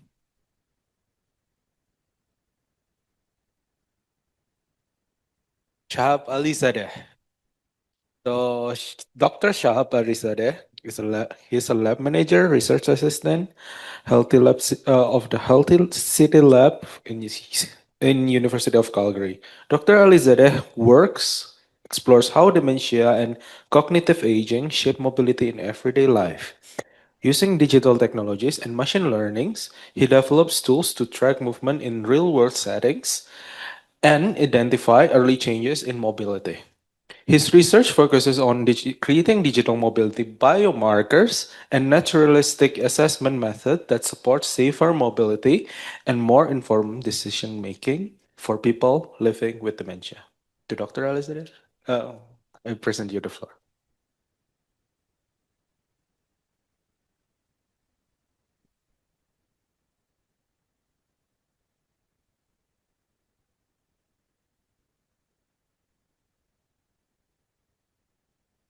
Thank you for that introduction. I believe I heard something from Yumna talking about if we had an experience falling, where I can confirm that walking to here, I did experience that. Nothing too major, so I'm here, still alive, still kicking. But my presentation and my talk today is going to be mainly focusing about like the general aspects of working with older adults. So, and there were great points already talked about. As Kate mentioned that, you know, the aging population is increasing, and in Canada more specifically, by 2037, that number is expected to rise to 10 million individuals that are above the age of 65. Now, The use of the healthcare system specifically is more so targeted towards the younger adults, whereas more older adults are using those healthcare system more frequently. So that creates what we call a evidence paradox. So essentially, the guidelines, the treatments, the interventions are more so tailored towards historically young adults, if you can imagine, males. Now, with that in mind, and also considering the fact that whenever older adults, specifically, let's consider the cognitive abilities. If they're taking a test, like there are many different tests, what we see is the Hawthorne effect. So they rally their abilities to, kind of, if you will, do their best on those tests. And it's a snapshot of 15 to a 30-minute test. And that is not an actual representation of what they are experiencing in their everyday life. And this is what we do as a lab. So we are the intersect and integrating the wearables. So you can imagine Fitbits, Apple Watches, anything of that nature, and with AI. So we're trying to understand their living situation and monitoring them throughout, their everyday activity. So our research is specifically designed to seamlessly integrate with the individual's everyday activity, not just looking at those 15-minute snapshots that one might have like once or twice a year, but throughout their everyday life, because there are those micro behaviors that we believe that would determine one's, let's say, clinical condition, abilities, or even sometimes disabilities. So since I am involved in many research in our lab as a lab manager and research assistant, I'm just going to share with you a few of the lessons that I have personally learned throughout these, research. And the first one has to do with dementia and drive. So in this situation, we are essentially attaching what we like to call it like a glorified dash cam into one's individual's car. And they go on about driving for 8 weeks. And this is, different to what the gold standard typically is. So you have a 30 to 60-minute on-road test with an examiner right next beside you, and then they will decide whether or not you are going to be able to drive. With this, we are hoping to have a more of a objective point of view, subjective, sorry.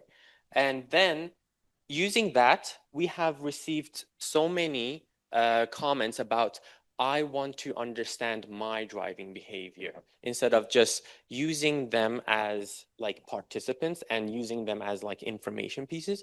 They want to know what is the information that is being collected and how well they drive. So that is one piece of information that I can actually say when designing a research, it's always good to consider those individuals and try to, think beforehand how you can share some of those knowledges with them. Another study that we are doing is the digital phenotyping of cognitive aging, where we are essentially handing GPS devices as well as those wearables to the individuals and ask them to go on, doing their routine daily activities for 3 weeks, 21 days. And every once in a while, we do some follow-ups. Now, I already mentioned that our aim and our design is generally to have a more seamless integration, so more passive data collection, more so than anything. But every once in a while, with the current state of things and the current state of research, we need some active participation from them. So for example, when the participant, the sensors become disconnected, what to do in order to kind of like regain that. And for that, we have created pamphlets, visuals, as was mentioned in the previous presentations. So have those pamphlets and visuals to what to do, what to expect. Sometimes people, even myself, forget, like when you instruct them initially at the baseline, they tend to forget what's going to happen next and what would happen when you're trying to reattach, for example, certain sensors on the individual's body. So having a visual information sheet to hand out to these individuals to what to expect, what to do once you're trying to understand their behavior in the natural setting is another consideration to think about. And the last lesson that I've learned is the study that we call Fit from Gate. This is essentially a study that we are collaborating with a Calgary-based company called Orpex SI. So they are developing these fancy instrumented insoles that they have multiple sensor embedded into these insoles, so pressure sensors, temperature sensors, and IMU, basically trying to understand what's happening when you are walking. So for this, what we have learned, and since we are still in the recruitment phases, we have learned instead of asking traditionally for participants to visit us here at the University of Calgary, we go to them, to their community centers.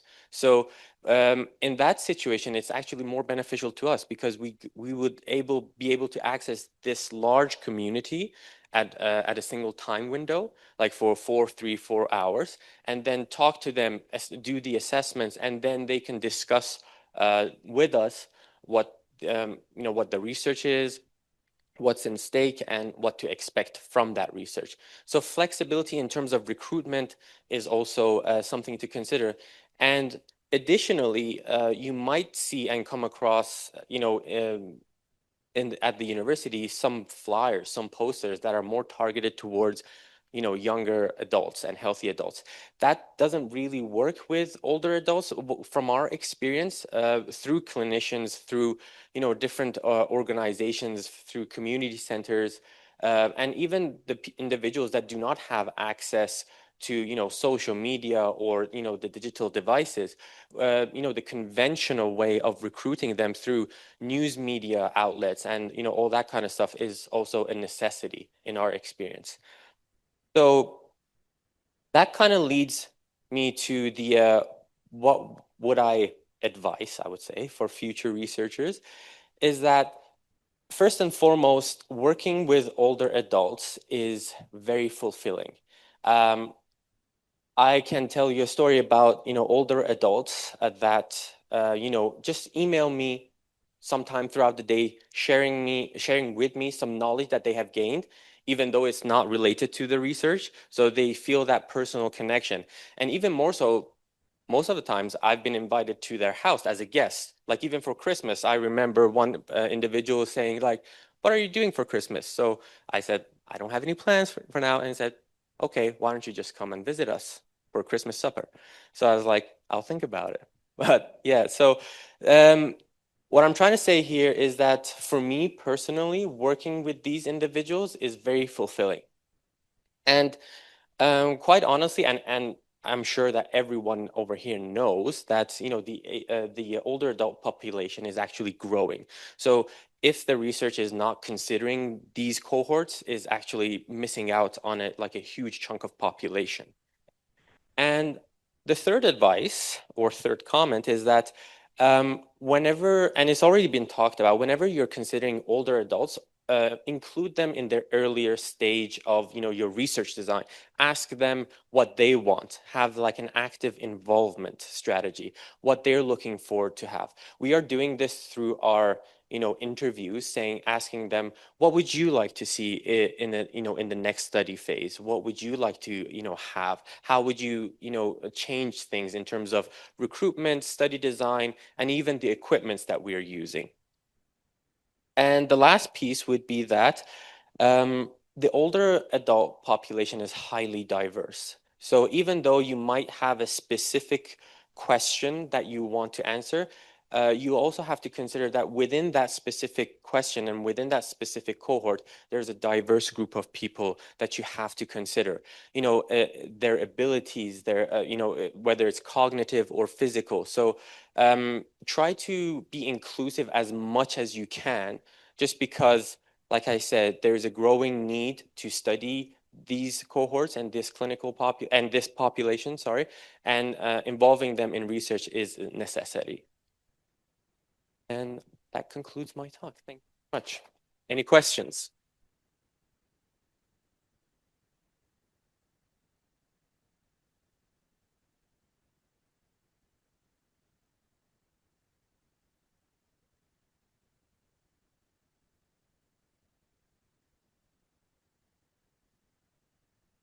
Come again? Oh, so the question is it going to be commercialized? I would think so, but at this stage, we're just, conducting research, trying to understand, because the main thing for us now is that we don't have a clear understanding. There has been some research done already, but in order to, tell someone that your, for example, driving behavior is different from, what the normal driving behavior is going to be, we need some extensive knowledge. So through our devices and through the algorithms that we are developing, we're trying to pinpoint those differences with high accuracy. And it includes like a very longitudinal study, which we're looking to launch, which involves collecting data for a year's worth of time. So yeah.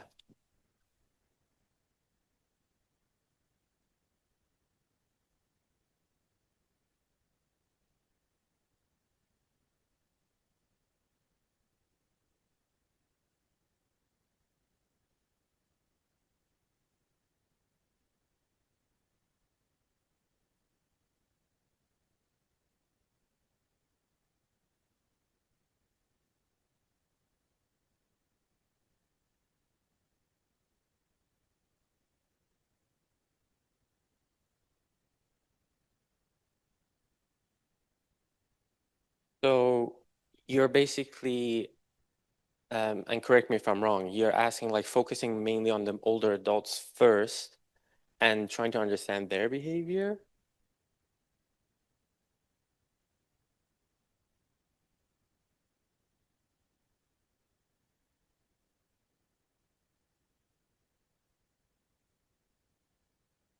Okay. Mhm. Right. So I can clearly say that this idea has been done based off of a previous research. So it's not that we have a product and it's not our product. It's that this idea has been conducted and research shows that there are differences within driving between individuals, let's say with and without mild cognitive impairments. It's just that we're trying to pinpoint what are those specific driving behaviors that is going to be different.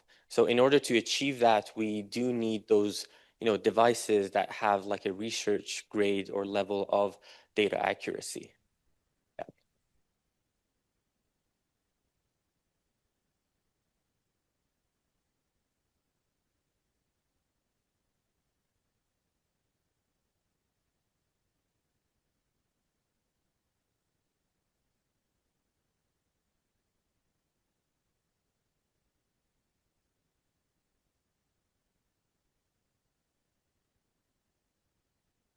Okay. So the question was, where does our lab sit? I think in the general domain of research you're asking. So I would like to first point out that at the back table, that's the majority of our lab with our PI, Dr. Sayed Bayat. I'm lucky to be able to work with these people because, they're truly the working engine of our lab. I'm just here as a, like I said, lab manager and research assistant, but for us, to answer your question, it sits in the intersect between biomedical engineering and geomatics. So this is what we do. So understanding, everyday life through, these wearable sensors and, AI.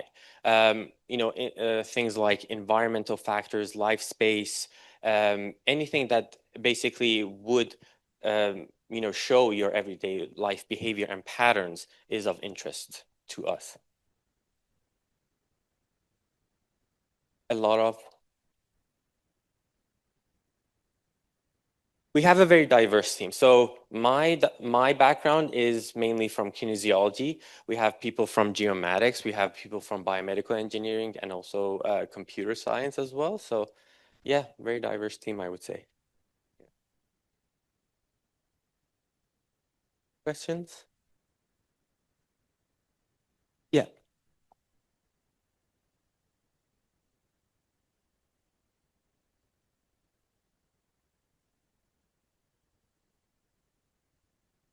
For the sample sizes? So at this stage for the 8-week, well, depending on which study you're referring to, but I'll just focus on the dementia and drive. For that, we're aiming to on the Calgary side. So we are aiming to recruit 25 cognitively healthy individuals and 25 mild cognitive impaired individuals. This is a sample size that it's basically kind of like a pilot study, like a cross-sectional study, and the 8 weeks gives us a lot of data to actually work with, as a starting point.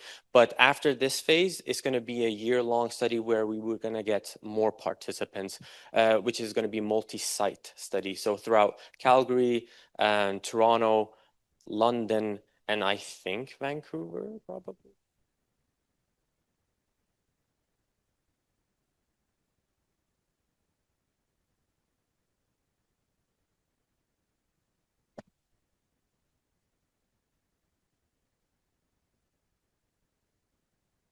So thank you, Dr. Sahab Alizadeh. It was interesting research. And here's a token from the Graduate College. And yeah.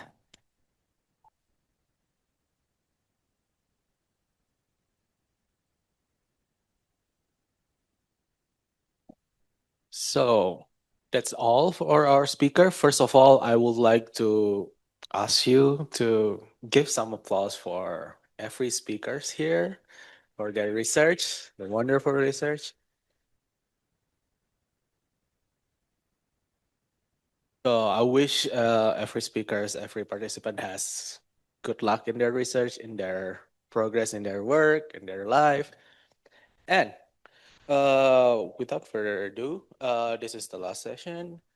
We still have some food. Feel free to take home some food. We prepared some takeout boxes here and on the back there, and enjoy the rest of your day. And for the speakers, if we will have a photo session after all of this. Okay, so enjoy your afternoon and have a good rest of your day.